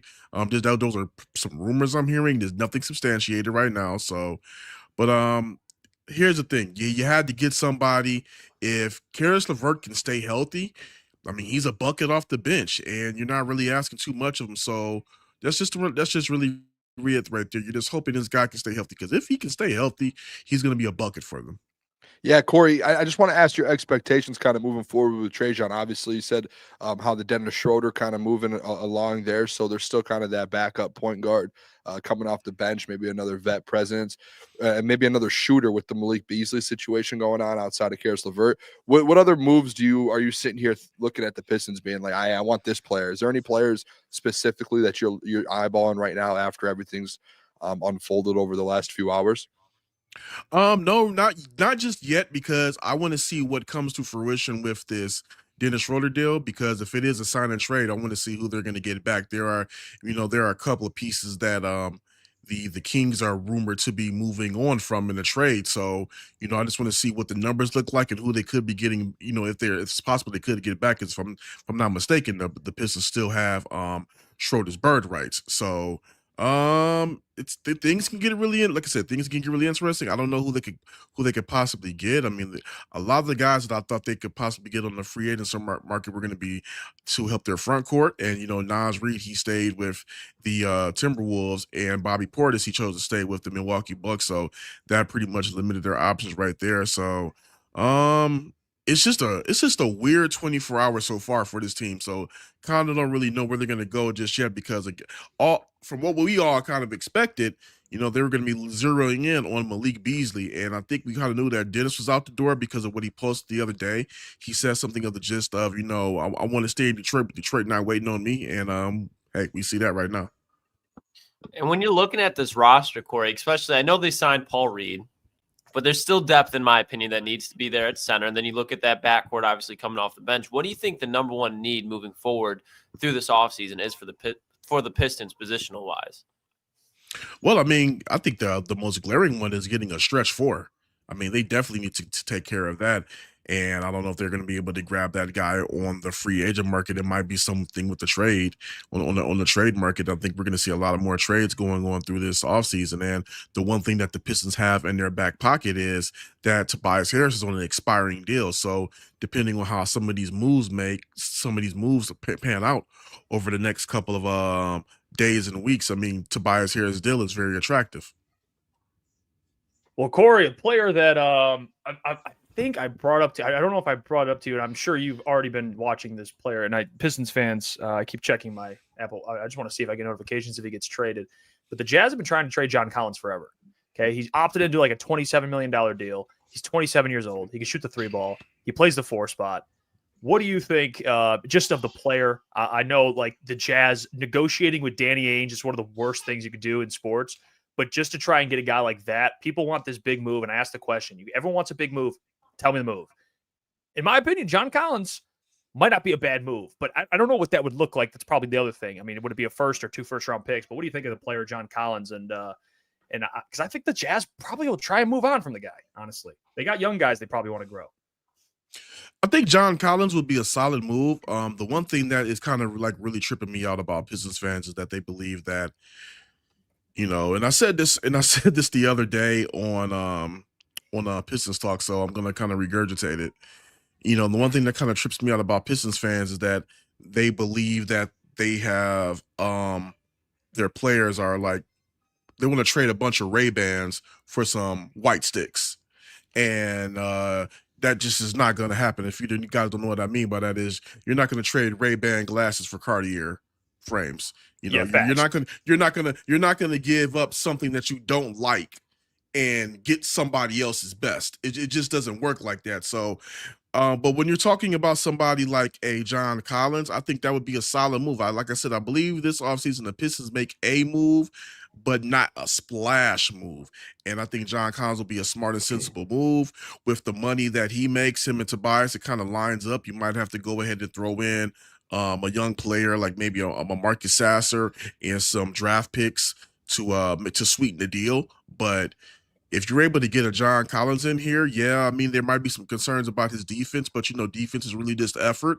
And if you're able to get him into Detroit and JB Bickerstaff's system, I believe that he can play. I believe that I might be able to work on that because, I mean, with all due respect, I mean, nobody's really heralding Tobias Harris for his defense, but we saw the effort from him throughout the season and in the postseason. So John Collins will be a solid move. Again, just really kind of trying to see what's going to happen over the next couple hours with who gets signed where and how some of these signing trades work out. Because again, I think Detroit could be in play for something big, especially with the fact that they have a lot of flexibility left. Yeah, Corey, with kind of all this stuff going on right now, we actually talked about it a little bit ago. One player that is a free agent from the Pistons, Tim Hardaway Jr. What are your thoughts on the situation with him? Obviously, he started a lot of games, most games for the Pistons last year, all season and down the stretch. Do you think that's still a piece that they want to bring back and maybe add coming off the bench, or do you think they bring him back to kind of be in that lineup again this next year? I think that's somebody they're probably having conversations with at the moment. I don't think they're going to bring him back just yet. Just, They just got in LeVert. So I think right now they're at their Michigan quota for the moment. But Right.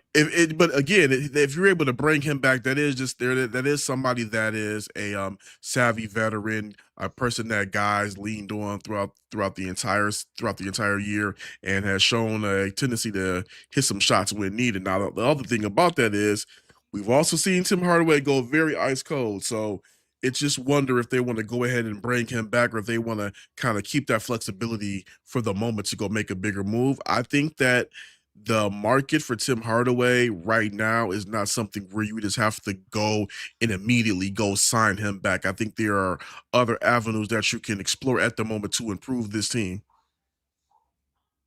I know it's only been 24 hours, Corey, but when you're looking around the East right now, obviously the Magic have been making moves. Boone just brought up the Hawks. Who do you think right now has elevated themselves so far the most in the East?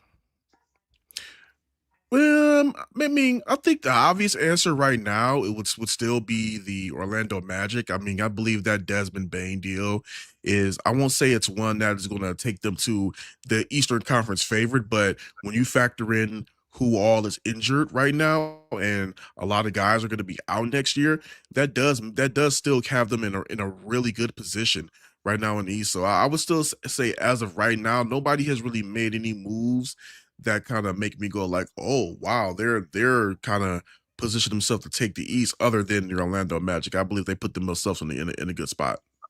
We'll see what happens, Corey. I mean, today's already been. I mean, people are gonna obviously feel a certain type of way no matter what happens, but I think the big thing is let this thing cook a little bit, and we'll evaluate it. Keep up the good work, Corey. I know you. I do want to add one thing about the Caris LeVert deal that a lot of people should not trip over is to my understanding, this could like slide under the non-taxpayer mid-level exception. So again, they still have room to operate. So I just wouldn't panic right now, but again, they made a move. They got LeVert. They brought back Paul Reed. I believe that's also a solid signing, because that is just a guy that knows his role and is a good locker room guy. So let's just see what happens over the next couple of days. They don't necessarily have to make the splash on day one. And also, too, this was not really a strong free agent crop to begin with. So, just know that they have to spend the money. So we're just going to see when and how the money gets spent. Yeah, that's the thing too. If you're going to make a big move, it's going to be via trade. So we'll see if they end up doing something like that. But please, everyone in the chat, if you're listening, watching live, follow Corey at Corey Woods, covers the Pistons and Lions for MLive.com. Good friend of the show, Corey. Appreciate you joining on last minute notice, and keep crushing. No problem. Have a good one. There you go, Corey Woods joining the show, talking to the fellas here. Appreciate it, Corey. That was on just kind of the Pistons free agency period. Eric Vincent joining in about 17 minutes from clutchpoints.com, kind of to give his thoughts as well. I see a lot of people talking about this Dennis Schroeder stuff as well. So expect something soon. I would assume soon. I don't know how soon, but this Dennis Schroeder thing to kind of play out, because to what Corey said, it is interesting.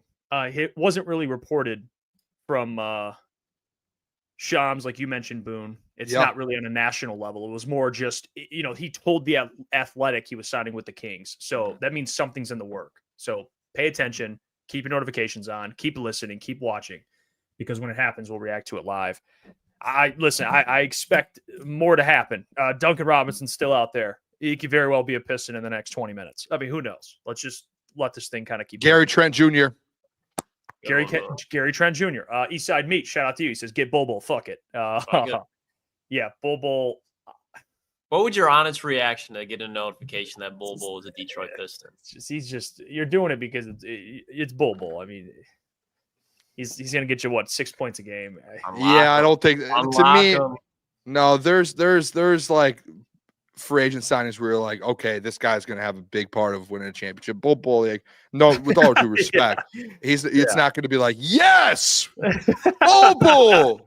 No, I'm just sitting there like, okay, Bobo, there we go. Like, hey, we need you a couple times a year. You better be ready to go. I just don't. But give me Gary Trent Jr. Yeah, Gary Trent Jr. would be a really good signing. That one would be. They do need depth. I know people want the big fish thing. If you're going to make a deal, it's going to be involving Tobias Harris because of his expiring contract. So That's why the John Collins thing is really intriguing because, like Corey said, you probably have to attach a young player to it, like a Marcus Sasser. Maybe you throw in a draft pick or two, and I think you could probably work that deal out. I think you could. If you throw in Tobias, a young player, and maybe some draft capital, I think you could probably get that deal done. I do. Now, like I said, you're going to have to extend John Collins, but Cade Cunningham, Jaden Ivey, Asar, John Collins, Duran, Caris, LeVert off the bench. You sign another shooter. You got Ron Holland coming off the bench. Like now you're putting together, I'm not talking like, they're going to run through the East, but it's a better team. That's what people are asking for. I think that's what most people want right now. Do you want to improve? Yeah. Okay. Go get John Collins. You're a top half team in the Eastern Conference with that, without a doubt. I would say your top five. I would put they were what, 6th in the East last year? You're moving up. Yeah, I would say this too. The one thing too that really gives me confidence, like even over the next couple days or next 24 hours as this whole thing plays out.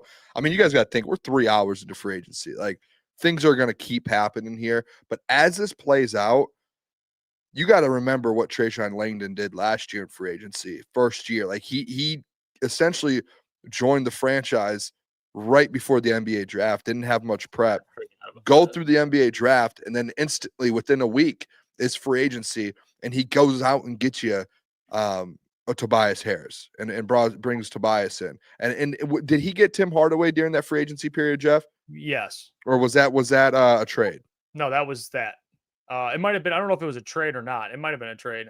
That's what I don't remember. But it was that period of time. To me, it's the confidence of knowing that Trajan, like last year, went out and got the right vets, right? Like how many times over the last 10 years have we seen like a guy like Troy Weaver go out and just bring vets in or just bring free agents in that just never meshed or made sense with this team? We got to see 1 year already of Trajan do it, and every single player that he brought in was a perfect fit. Malik Beasley, for example, like everyone was a perfect fit for this team. So Trajan Langdon, to me, like bringing in Caris, like this guy knows what he's doing. Like he stands it. In Cartier, he played with JB or for JB Bickerstaff last year or 2 years ago, whatever it was, in Cleveland. So I think Trajan knows exactly what he's doing. I'm interested to see the package that he ends up getting for Dennis Schroeder. I really am. I think he ends up, whoever he gets, I know it's someone that he feels will fit really well on this team. So I'm interested in it. It'll be great too, because Dennis was like a mid-season, late season acquisition. But for sort of free. For him to get assets, I think within itself is a bonus on top of it. Yeah. That's for free as well. You didn't give up anything essentially to bring Dennis Schroeder in last year. Two things. One, I want to address this. Birding issues. By the way, Trajan told you all that he wasn't making any splash moves. Okay, yeah, that's a fact. That's where I'll defend the Pistons on that. I think we can all agree you want them to improve. I think we all understand that. Now, by how much? If people are expecting some massive, explosive move where it's like, wow, the whole NBA gets shooken up by it, it's not happening. It's not happening. Now, can they get better? Yes, you want them to get better. I just don't think it was never going to be Kevin Durant or anything like that. By the way, the Rockets, they're going to be legit next year. By the way, they had a great. They did. They had a great. I hate to say it. They had a great last month. And then I also want to state before we move on here, we have officially hit 14,000 subscribers. Come on. Okay, for the shout out to the people. Appreciate all you guys. Keep tuning in, keep listening. But yeah, I'm not surprised by how it's playing out so far. I'm not. And Z Digital says Trajan probably ends up signing a vet to a similar deal to the Beasley deal last year. Yeah, like you could probably still get someone. Maybe you could still buy low on someone and they end up working out and playing well. That's obviously not ideal. But like Duncan Robinson, he was making like 20 something a year, I think, or 20 a year with Miami. I mean, you're not touching that, obviously, but at a discounted price, like Duncan Robinson, let me see.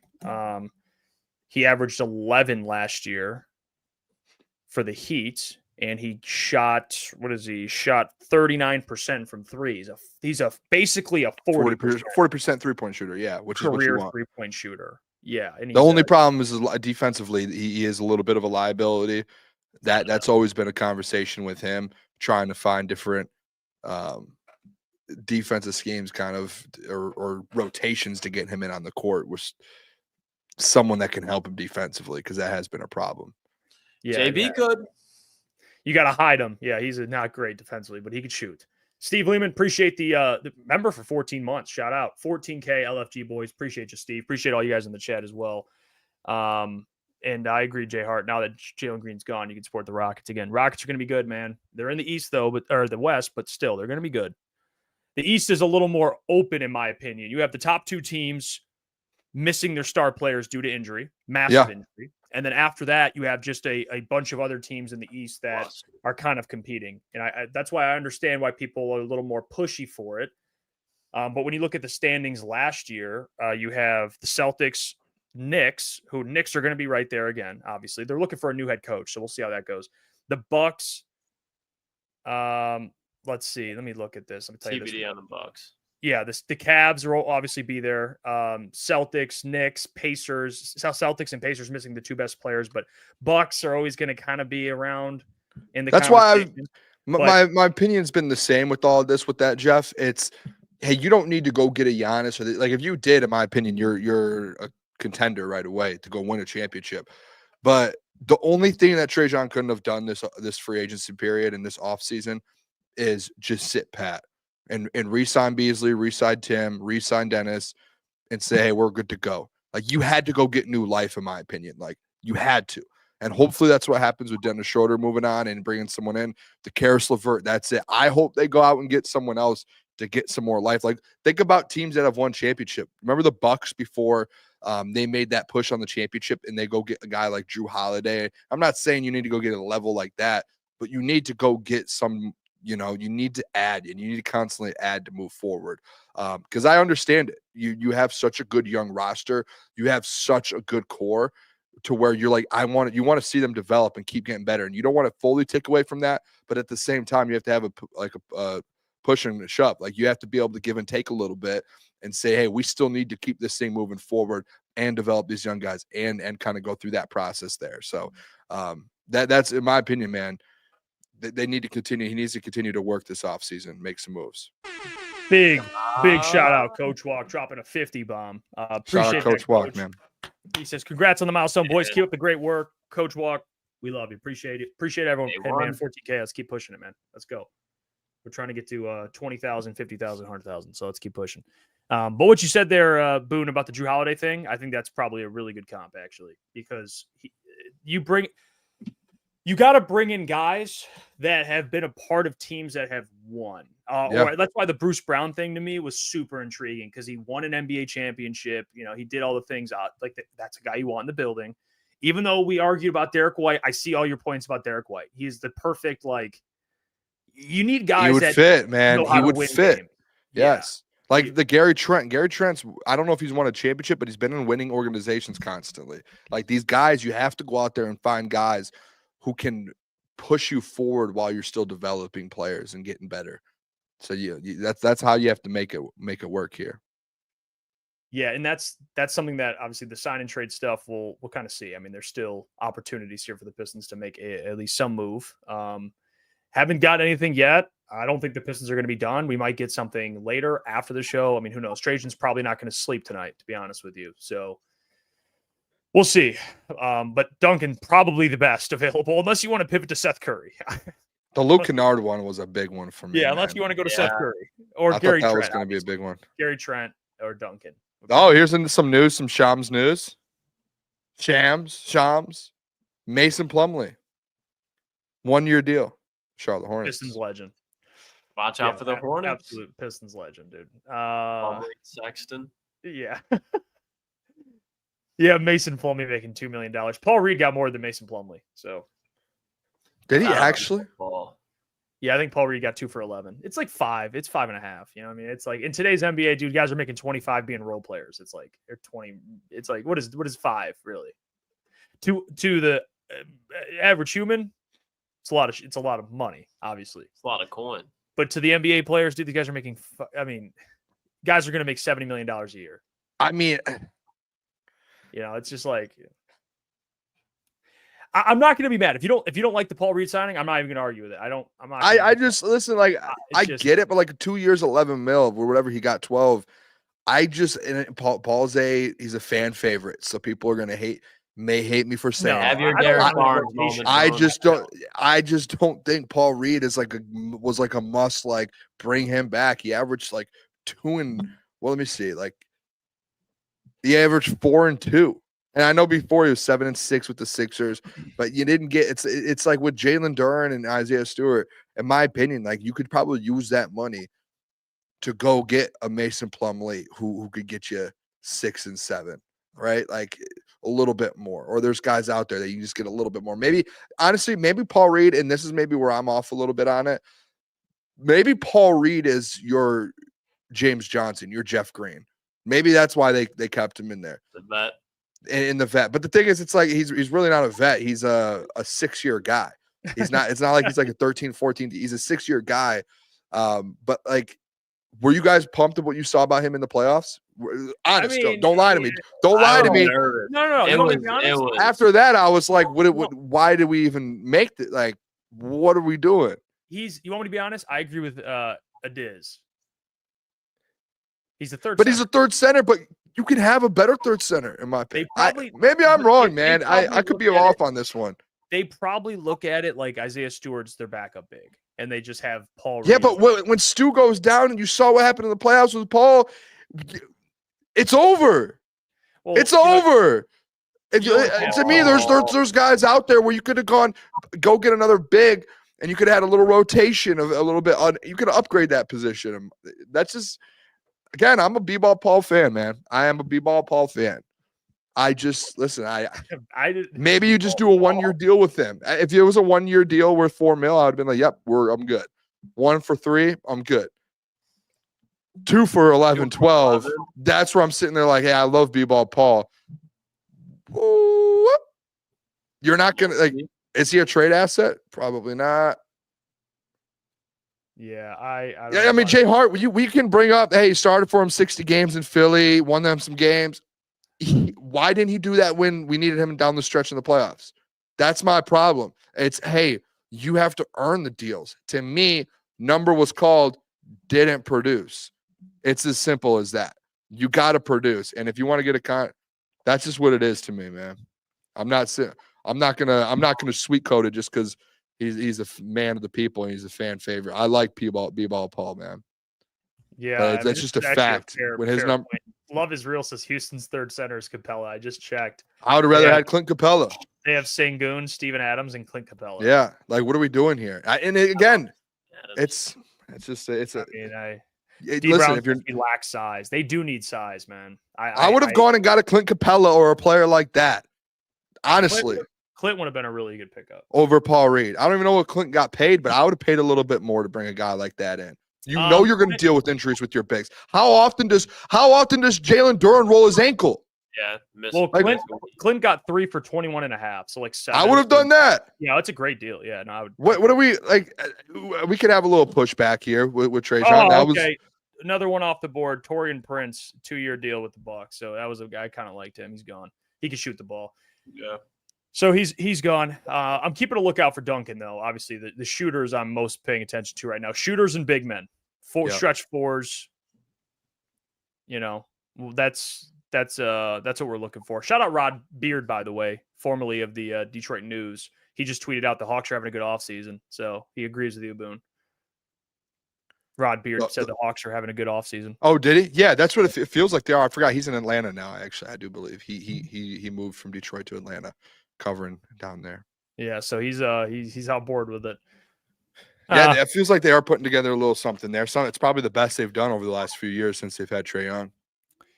Mr. Ray says, I'm here to retract my D+ grade from the draft day selection of Chaz Lanier. Trajan clearly had information regarding the Beasley situation prior to the draft and waited for Chaz to fall to him. Yeah. I mean, coming around, Mr. Ray. Hey, D-Hen says, okay, bull, fuck it. We got another one of those comments. Okay. Yeah, this is the perfect time to get Eric in, right? When we see bull comments. Eric Vincent covers the Detroit Pistons. Well, covers the Detroit Pistons for Clutch Points, man. Friend of the show, one of the brightest dudes in the space, man. Let's bring him on, get his thoughts. The people are half pissed, half excited. I don't really know how to gauge these people. But let's get Eric to talk about it. Let's get his thoughts. Very opinionated. Mr. Eric Finson. Let's go. Eric, how we doing? I'm even more pissed off that Bowl is how we're going to lead off this conversation. This is not a good start. Eric, I know today's been, I mean, it's free agency. It's hectic. It's exciting, and everyone's flying off the board. We'll just start here. I'm sure the boys have a lot of questions. We'll start with the signing they did make. Caris LeVert. What'd you think of the signing, the money, the player? Your thoughts?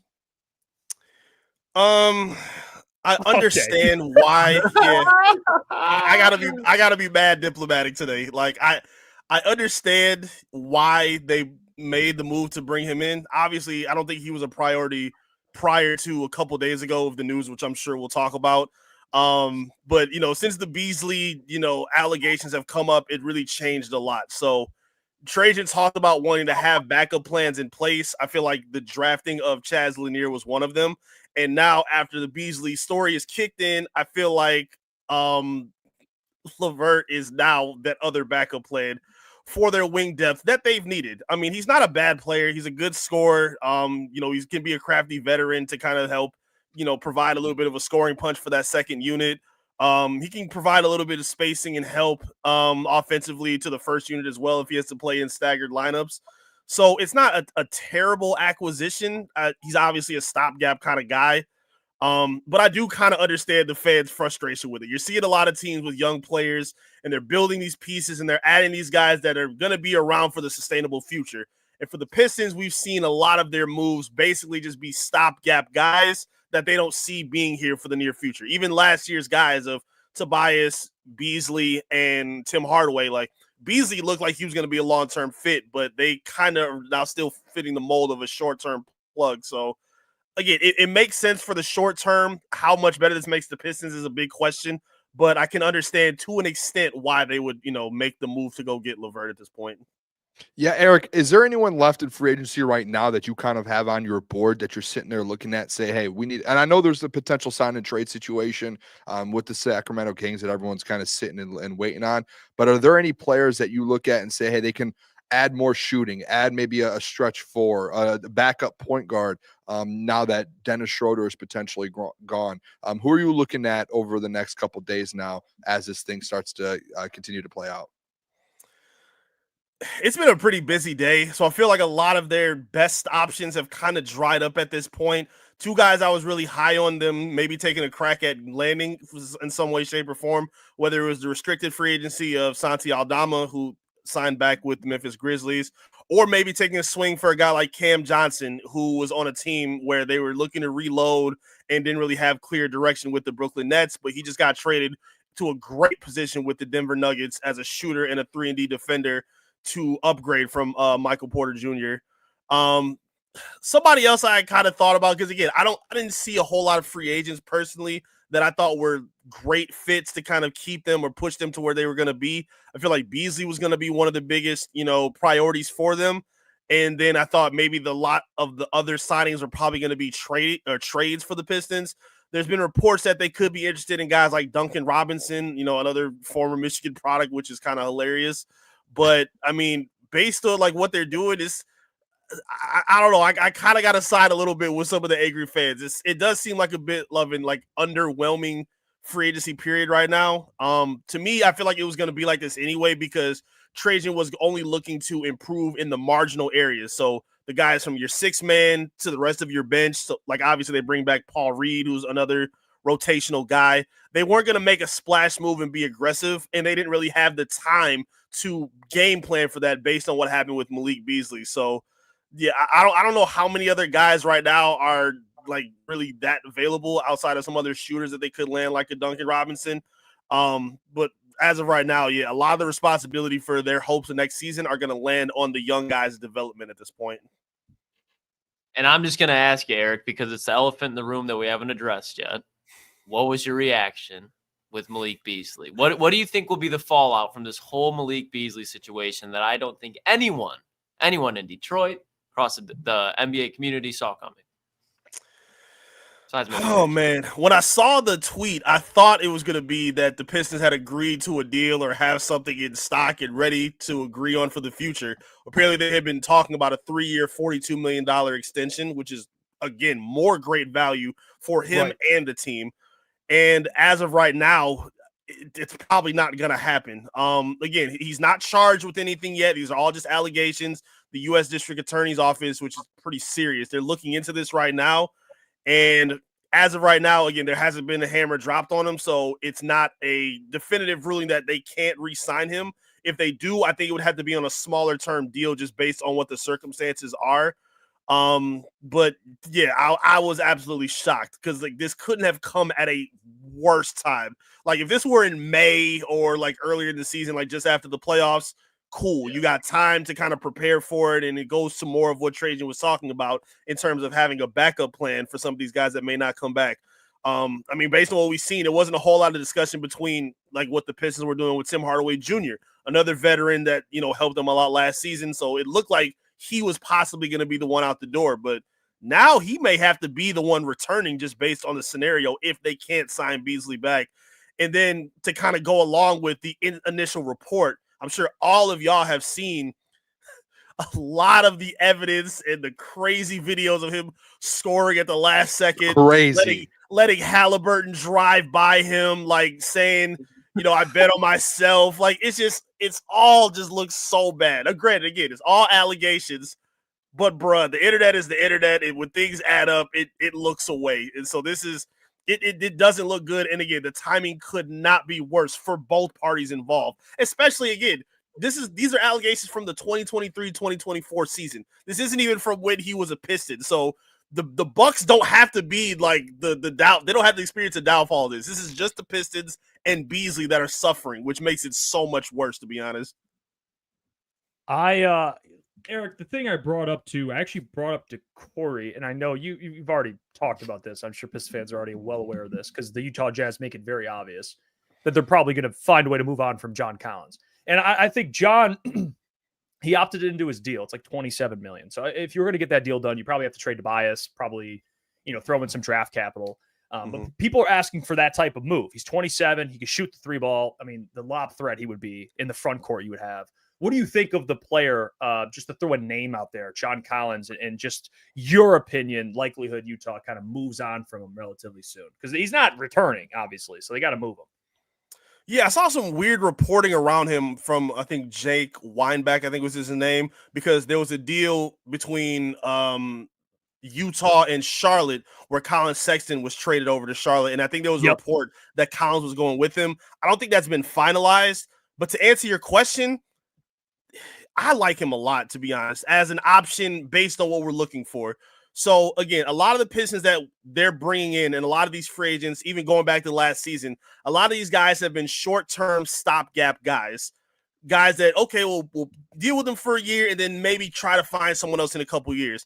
I feel like Collins, based on what the Pistons need, kind of fits exactly what they need at a stretch four position. Right. Younger than Tobias, super athletic, plays really well in transition, a much better defender than I thought he was. And even kind of gives you a little bit more on a three-point tip as well. Like, he's not just a standstill three-point shooter. He can kind of create his own shot here and there. He's not perfect at it, but I think based on the resources that you have with a superstar in Cade who can command double teams and then find the open pass to a guy that can cut or be open for a shot, Ivy, who does a really good job of commanding extra attention with his speed and his ball handling as well and explosiveness. Asar's a really good passer. Jalen Duren's a really good passer. I feel like Collins is a really good upgrade to kind of start and then have a guy like Tobias come off the bench. Like, I feel like that's a huge 1-2 punch with your forwards if you were to be able to add a guy like that. Because, again, he's not just a dude that you bring in and just have for a year or two. He's a guy that you can build for 3, 4, 5 years if his game continues to flourish.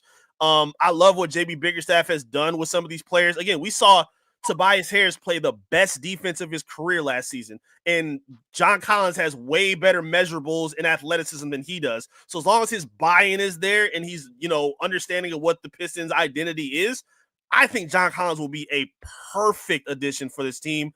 And the fan side of me hopes that they kind of entertain that because, again, he's not a perfect player, but I definitely think he's an upgrade and can help keep them afloat in that wide open East right now. Yeah, he's a long-term solution too, Eric. Sure. If you extend him, he's 27, man. And to what you're saying earlier, but exactly. Yeah, I mean, Eric, I want to ask you this because you actually, obviously covering the Pistons all season last year. You've been around the team a little bit, and you've been able to see kind of some of these different players, what they meant to the team, maybe on and off the court.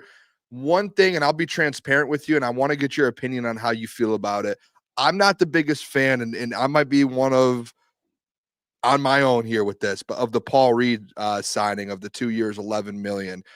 In my opinion, just you saw last year, Isaiah Stewart going down, Paul Reed having to step up, didn't really give you what you needed in that position. And then the same you see all year, Jalen Duren, ankle injuries, different injuries here and there that where you, in my opinion, it feels like this Pistons team needs that third center. And I know it's not like, hey, you can get a great guy there, but we were having the conversation. Clint Capella just signed with the Rockets, and they have him, Steven Adams, essentially their 2 and 3 center.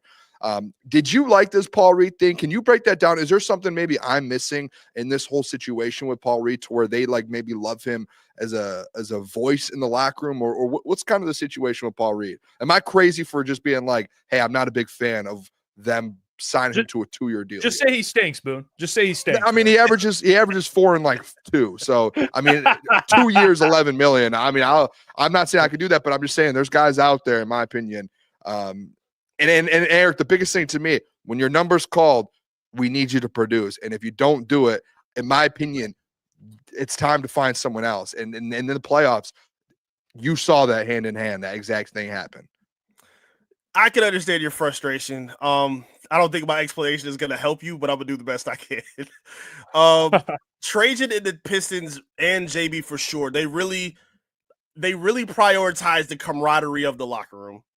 That's a big thing that they lean on.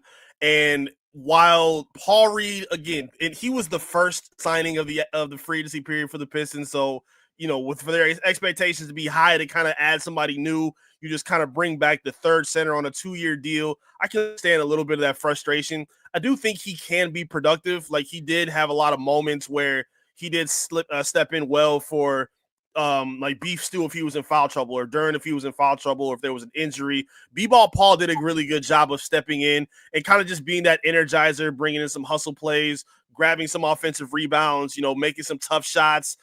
He does have the ability to stretch the floor as a shooter a little bit, but he's not a guy that you're leaning on to kind of change the trajectory of this team. And I think the Pistons are still in need of a couple of those kind of guys to kind of go in with the young core. So, like, again, it is important to have veterans to help, the young foundation blossom. How much the third center on the team is going to do that is a question, especially when some of the calling cards, like, again, Duren needs a lot of help on defense, and B-Ball Paul is not the biggest, like, he's not really known for being a lockdown defender in the paint. He makes plays, he does a good job of rebounding at times, but that's not really his calling card. So, again, I'm not sure of how much of an impact that's going to have. Because to me, I'm looking at the Pistons thinking that their like window, or what they should be eyeing right now, is trying to get as close to 45 and 50 wins as possible. Like, based on what the East is right now, based on what you did last season, that should be what they're targeting, in my opinion. And I don't know if they've added the guys to get to that point yet. And I can understand seeing a Paul Reed signing being a bit of a question mark of where their direction is in terms of how they get there. So you're not crazy. I understand the frustration. Again, just the timing of it, what his value is. And again, Kate Cunningham, you're seeing all these young stars get their guys. You're seeing them kind of get their Robin. You're seeing Desmond Bain go to play with Paolo and Franz, and, Trae Young getting a lot of help oversending to Atlanta. Like, you're seeing a lot of these young guys get that. And Cade at no point has ever played with another star in his career. And that could be a little frustrating to see as other teams make moves in free agency. I do understand that. And they might not get a star. Oh, God, but I was going to say, as crazy as it is, Eric, like, we are at the point to where, like, for the last few years, it's like just getting players here. Now it's like, hey, looking at these, in my opinion, like the third string center, an extra stretch big, a backup point guard. Like, there's just these little small pieces on this team where, once you see these small, I know people are gonna be like, why are you mad about the Paul Reed, B-Ball Paul? Those are championship moves, in my opinion, as those smaller. You see the Celtics make like great decisions in those spots. So hey, you explained it very well. Outside of some games, I'm a fan of B-Ball Paul, man. The man brings some energy. I do like him. I just had to question it a little bit, a little pushback on it. I get it. I understand. Yeah, he's just one of those hustle, scrappy guys. And again, that's a lot of what the Pistons lean on. But again, he's he's the third guy on the depth chart. Like it's a question of really how much he's going to be able to contribute and what else the Pistons are going to be able to do with the rest of the cap space. So again, a lot leans on what the young guys can do. Ivy has a lot of pressure on him to kind of take another step. Asar has a lot of pressure to take another step. Duran, same thing. Cade's not a finished product yet. He has to his shooting really dipped down in the second half of the season, especially in the playoffs. That has to turn around for him. So a lot of eyes are going to be on them and really for this upcoming season because it can be viewed as a bit of a make or break for the young foundation. And they need to bring in more talent, Eric. There's no doubt about that. But I think the number one trending topic right now, at least with Pistons Twitter, is the Dennis Schroeder situation where it's a possible sign and trade. What are you expecting? Do you think maybe it's just, hey, because if you look at ESPN right now, Dennis Schroeder's already on the Kings roster, but obviously there's more noise around it. What do you think is going to play out between that situation with Schroeder and the Kings and the Pistons? I think he stays there, to be honest with you. I think the Kings are making some weird moves, to be honest, over the past few seasons, even dating back to when they had Halliburton and they let him go. And even their big man, Sabonis, saying, hey, we need a point guard here. And if Dennis Schroeder is their answer, I don't really understand that. But to me, even for the Pistons' sake, like I like Schroeder, and I do think the Pistons need another backup point guard. I'm just not. It's kind of similar to the B-ball Paul situation for me. It's like, yeah, they can make an impact, but how much of an impact are they really going to rely on? Because I even look back to last season. Like, if you would have had Tobias scoring 20 to 25 a game, that means something isn't right with the young players. That means somebody's not stepping up or somebody's not playing up to like what their expectations have been. So for Schroeder, I think he can help based on what their depth is at this team. I don't know, what their value of Sasser is at this point because he hasn't really seen a whole lot of, breaks or opportunity to assert himself as their go-to starting or backup point guard, excuse me. I don't know. I'm not looking at Schroeder as like a huge difference maker, even though they could use another backup. Again, I don't want to see, Cade and Ivy playing 30 to 35 plus minutes every night because they don't have somebody else. If you can get like a Tyus Jones for the cheap or something like that, cool, go for it. But it looked like teams like Sacramento were looking to pay and overvalue Schroeder a little bit more than the Pistons were. So, I wasn't huge on the idea of bringing him back. They only really went after him because of Ivy's injury in that moment. So again, he could help them a little bit. It's just it depends on how far you're looking to take it. And a guy like Schroeder, who's I think playing for his 10th team at this point, I don't know. I'm just kind of confused and maybe a little worried about what he could bring to this team at this point. Well, let me add before we get you out of here, Eric. I'll ask you this. We'll just put it out there. Look at the East right now, man. All right, look at the East. And I know the Pacers and Celtics, 2 bad injuries, obviously, to their star players. But when you look at the other teams, the Bucks are always going to be in that conversation. You have the Knicks who are making moves. The Magic just made some moves. The Hawks are making moves. Where do you it's early, but just like feeling wise, where the Pistons are kind of stacking up in this thing because they were the 6th seed last year. What do you put them as of right now? Way too early, but just confidence level. Do you think they'll still be in that same conversation, or is there some worry with these other teams jumping the Pistons based on what's happening? I might have just put you in a trap. I don't know. You did. I don't know. I feel like they did a great job of making the 6th seed last season.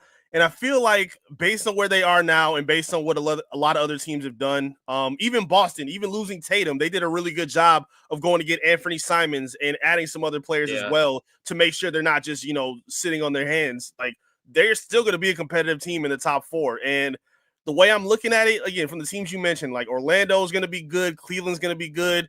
I think Indiana will still find a way to be scrappy because I like, Coach Carlisle and the way that they play as a team with their depth.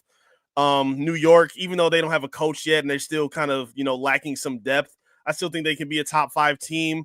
To me, it really just depends on how healthy the Pistons are. Unfortunately, with the young core, they all have missed significant time due to injuries. And I feel like if they can stay healthy, maybe they can squeak around the 5 seed. But for right now, if they're playing maybe like around 60 games and maybe they're not, adding many other pieces outside of, LeVert or maybe Duncan Robinson or the other low-tiered free agents that they're interested in at this point. Like if they can't get Beasley, I don't know, man. I'm having a hard time because I'm trying not to just be. I got the Detroit stuff on and everything right now, but I just feel like a lot of these teams are hungry. They see what's open in the East right now. They see that Cleveland, even as the number 1 seed, fell apart even due to injuries and a little bit of just underachieving altogether.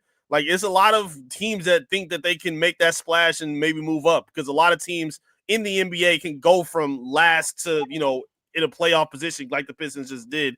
But for me, I don't know. I feel like they could be teetering around that play-in spot. It just all depends on what their health is at this point and how dialed in they can be as a unit in terms of taking that next step.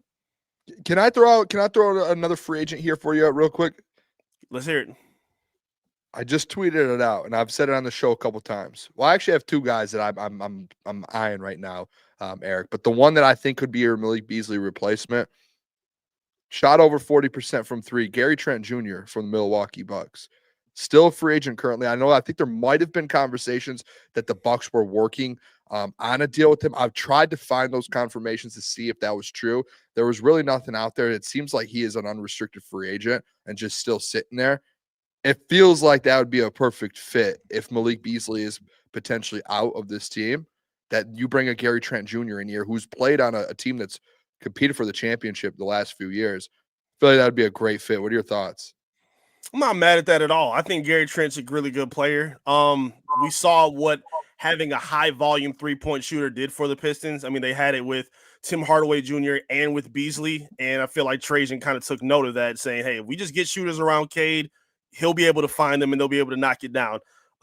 Gary Trent Jr. is a very underrated player. I don't think he's as good of a shooter as a guy like Beasley, but I mean, I feel like they're kind of around the same realm. They're not really that much different. That wouldn't be a bad pickup. I feel like, unfortunately, like Beasley, with the way he was ingratiated with the team, he kind of stepped up into that leadership role as well, which kind of gave him a little bit more value. I don't know if Gary Trent Jr. is going to step in and be able to kind of rein in that same kind of respect within the team. But based on the shooting that they need, I would like that. I think that will be a helpful addition for them, and I don't think it will be super expensive either. Like, they were able to the deal that they were going to sign Beasley to, it was very affordable and friendly to their cap in the future. And I feel like Gary Trent Jr. could be in the same ballpark. So yeah, that's not a bad idea. I like that. Yeah, Gary Trent's an interesting one. I know we brought him up, but they need shooting, dude. I mean, this Malik Beasley thing just like threw a fucking. It's a tough one now because Tim Hardaway. It's like you made a great point. It's like now you're looking at this thing like before it was like Tim Hardaway, like if he goes, now it's like shit, you might need to fucking resign him now. It's like you don't really have any shooting besides Tim Hardaway Jr. at this point off the bench. Like Caris is capable, but he's not. You need catch and shoot shooters. That's what they desperately need. Eric, keep up the great work, my friend. Appreciate you joining the show, man. You guys give Eric a follow at I am Eric Vincent, covers Pistons for Clutch Points. Eric, keep grinding, my man. We'll talk to you soon. Appreciate y'all. Thanks for having me, man. Take care. There you Appreciate go. it, Eric. Eric Vincent talking to the boys, man. Pistons Free Agency. Hopefully we get more news. I'm hoping before 10 o'clock. It's gonna be. I want to keep going. I want to. If we get something, I'll stay live solo here, man. See, Weezy D, this is the thing. Not true. Yeah, true. Okay, if it is true, you're wrong. Like no one on this earth. Weezy. That's just this shows me that Weezy D doesn't know ball. He doesn't. Weezy, come on. Really? I thought maybe there was a chance Weezy D did. Knows nothing if that's the case. Weezy. You could peak THJ every night, sure. But you don't. You could see THJ drop 20 the night before. He could damn well go out and drop 3 the next night, and it could be all from free throws. You don't know what you're getting with the guy. Well, Weezy said he's 6'6", can play the 2-3. Yeah, but here's the thing. I'm looking at it from you want someone that can play the 3. Okay, Tim Hardaway's not really a great defender, so I don't know if you want him playing the 3. But I will say this: he played it after Ivy went down and everything, and they had injuries. Malik Beasley was the big must resign. Obviously, that changes, and I'm not saying either are really good on defense. Okay, they need shooting, and I think the best option for them, to your point, Boone, is Gary Trent Jr. I think he's probably the best option, I think, because he's big, he's 6'6", he can shoot, he's not old, so I like that. I would rather just bring him in and just let Tim Hardaway Jr. walk. And I know he's Michigan man, we saw him at Rocket Classic, but I mean, Gary Trent Jr., I don't know. He's a nice player. He's a nice player, man. I'm interested why Gary Trent hasn't been talked about more over the last few weeks heading into free agency for the Detroit Pistons. I don't think I've seen anyone talk about Gary Trent for the Pistons. And I don't know if that's because maybe there's not a connection and there hasn't been a rumor to where other players, maybe there has been. But it is interesting to me that just conversation hasn't really popped up at the end of the day, because that feels like a perfect fit. I guess it's because of Malik Beasley. You might be right about the Bucks the Bucks are all in right now and trying to show Giannis they're a contender. So I'm sure I'm very confident they're trying to re-sign Gary Trent Jr. But the Pistons, you'd have a bigger role. You'd probably make more money. You know what I mean? Like, I know it's like you want to play with Giannis. I get it, but if you're Gary Trent, you're sitting there being like, I can go to the Pistons and make the Pistons one of the top teams in the East as well. Yeah, because the Pistons, to the point we're talking about the East before, the Pistons and Bucks, like you don't know which team's gonna be ahead of who. Like I don't see the Bucks ever making another push like they have anytime soon. So you're shooting for hopefully the 5-4 seed with the Bucks. You're asking the same thing with the Pistons too. The Milwaukee Bucks, so you're sitting there. It's an older team, and on top of that as well, you don't know how long Giannis is going to be there. And he could be traded this year at the trade deadline for all we know. You have no idea. Damian Lillard's coming off an Achilles injury, so it's like one of those situations to where you're sitting there. If you're Gary Trent, hey, if I have an option, Detroit or Milwaukee, a little bit more money, like you said, Jeff, in Detroit situation, in my opinion, right now, it's crazy to say. I would say the situation in Detroit potentially could be better if you're a player that can make a massive impact like that and change the game a little bit. So it's not the old Pistons. It's kind of like the Lions thing. It's like the Pistons it's a tough free agency destination. I don't think that's the case necessarily anymore. You know, they have young guys. Cade's a player you want to play with. He's unselfish.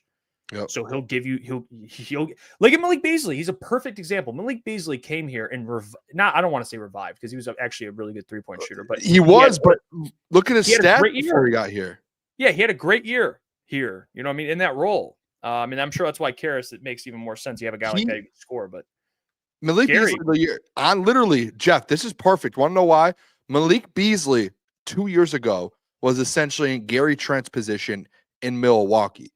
He was in Milwaukee, played 79 games, played 30 minutes a game. He shot 41% from three and averaged 11 points per game. He comes to Detroit, right? Goes all the way from 11 points to 16 points per game and just gets more opportunities because of the openings with guys like Cade and kind of the way that everything's played here. They share the ball. What did Gary Trent Jr. do on the Bucks? So Malik Beasley last year averaged 11 points per game on the Bucks. And shot 41%. What did Gary Trent do this last year on the Bucks? 11 points per game, shot 41% from three. Exact same from when Malik went from the Bucks to the Pistons. I would say you go after that. I really do. And both of those guys too, like Gary Trent averaged like 18 on the Raptors, 15, 16, 17. He can score more. Malik Beasley earlier in his career averaged 19, 20 on the Timberwolves for a little stretch, but Gary Trent did it more consistently throughout his career than Malik Beasley did. So that's where I would be like, hey, and he's younger too, I believe. Yeah, he's not old. Gary He's Trent, 26, 27? Yeah, Malik Beasley's 28. So I mean, you could probably get him around, I would guess, a similar price as you were going to give that $40 million deal to Malik Beasley to. You could get him around the same price. 2 years younger. Yeah, listen, I mean, I get people and fans wanting more. I understand that. I'm not saying you shouldn't ask for more. What I'm saying is, let's let this thing play out. Tonight, obviously, you got Caris, LeVert. Now, nothing else has happened yet. Not everyone's going to be signed today. There's still some guys out there that can contribute. Now, how much better does that make them? We'll find out when everything's finished. All right. We'll find out when we get closer to the season. But if you expected a big move, similar to what the Rockets did with KD, it just wasn't going to happen. And I still hope that John Collins or a player like that could be a move where people get excited and, like, hey, you got someone that, like Eric said, you want someone that you go get that will be a part of the future. Yep. Like Tobias Harris, they signed, but you knew that was a short-term solution. Like he's not a part of the future. You know what I mean? He's just a short-term. He's a good fit, but that's it. 31 different type of guy. Yeah, exactly. Exactly. Yeah, 30 by himself, just 30 plus wins by himself. But what a statement. John Collins 27, you extend, like, he can be here for the next 5 years, 4 years. So Yeah. I get it. I get it. So we'll see what happens. We'll probably do a grade at some point this week. I'm not going to give anything out today. I mean, we haven't even gotten through. It's only been one signing. I'm mad that there's nothing else. I'm like this whole Dennis Schroeder thing. I don't know why we just haven't gotten like, how has that not gotten pushed through yet? That's probably something you might see tonight. I mean, remember the Luka trade happened at like 1 a.m. Yeah. So Nico things drunk happen, texting. man. I passed like midnight. You never know. Two GMs talking. Let's do this, man. No one's sleeping tonight. And you got to look at the time zones too. If you're talking to the Kings, they're a couple hours behind. So just wait. Trajan might work tonight. You might see something happen. Don't sweat it, man. Stay patient. We'll react to it tomorrow. We'll share our thoughts. Appreciate Corey. Appreciate Eric. Appreciate you all. Subscribe, share the show, and keep supporting. We'll be back tomorrow, 8 p.m. But until then, much love. Shout out Coach Walk, by the way. And I want to give another shout out to Diggity Dog. I didn't read it earlier. Shout out to him. Congrats on 14K, lads. Silver play button on the way. Appreciate it, Diggity Dog. Appreciate Steve as Oh, well. that'd be crazy, huh? We'll be Love you back guys. tomorrow. Peace. Peace.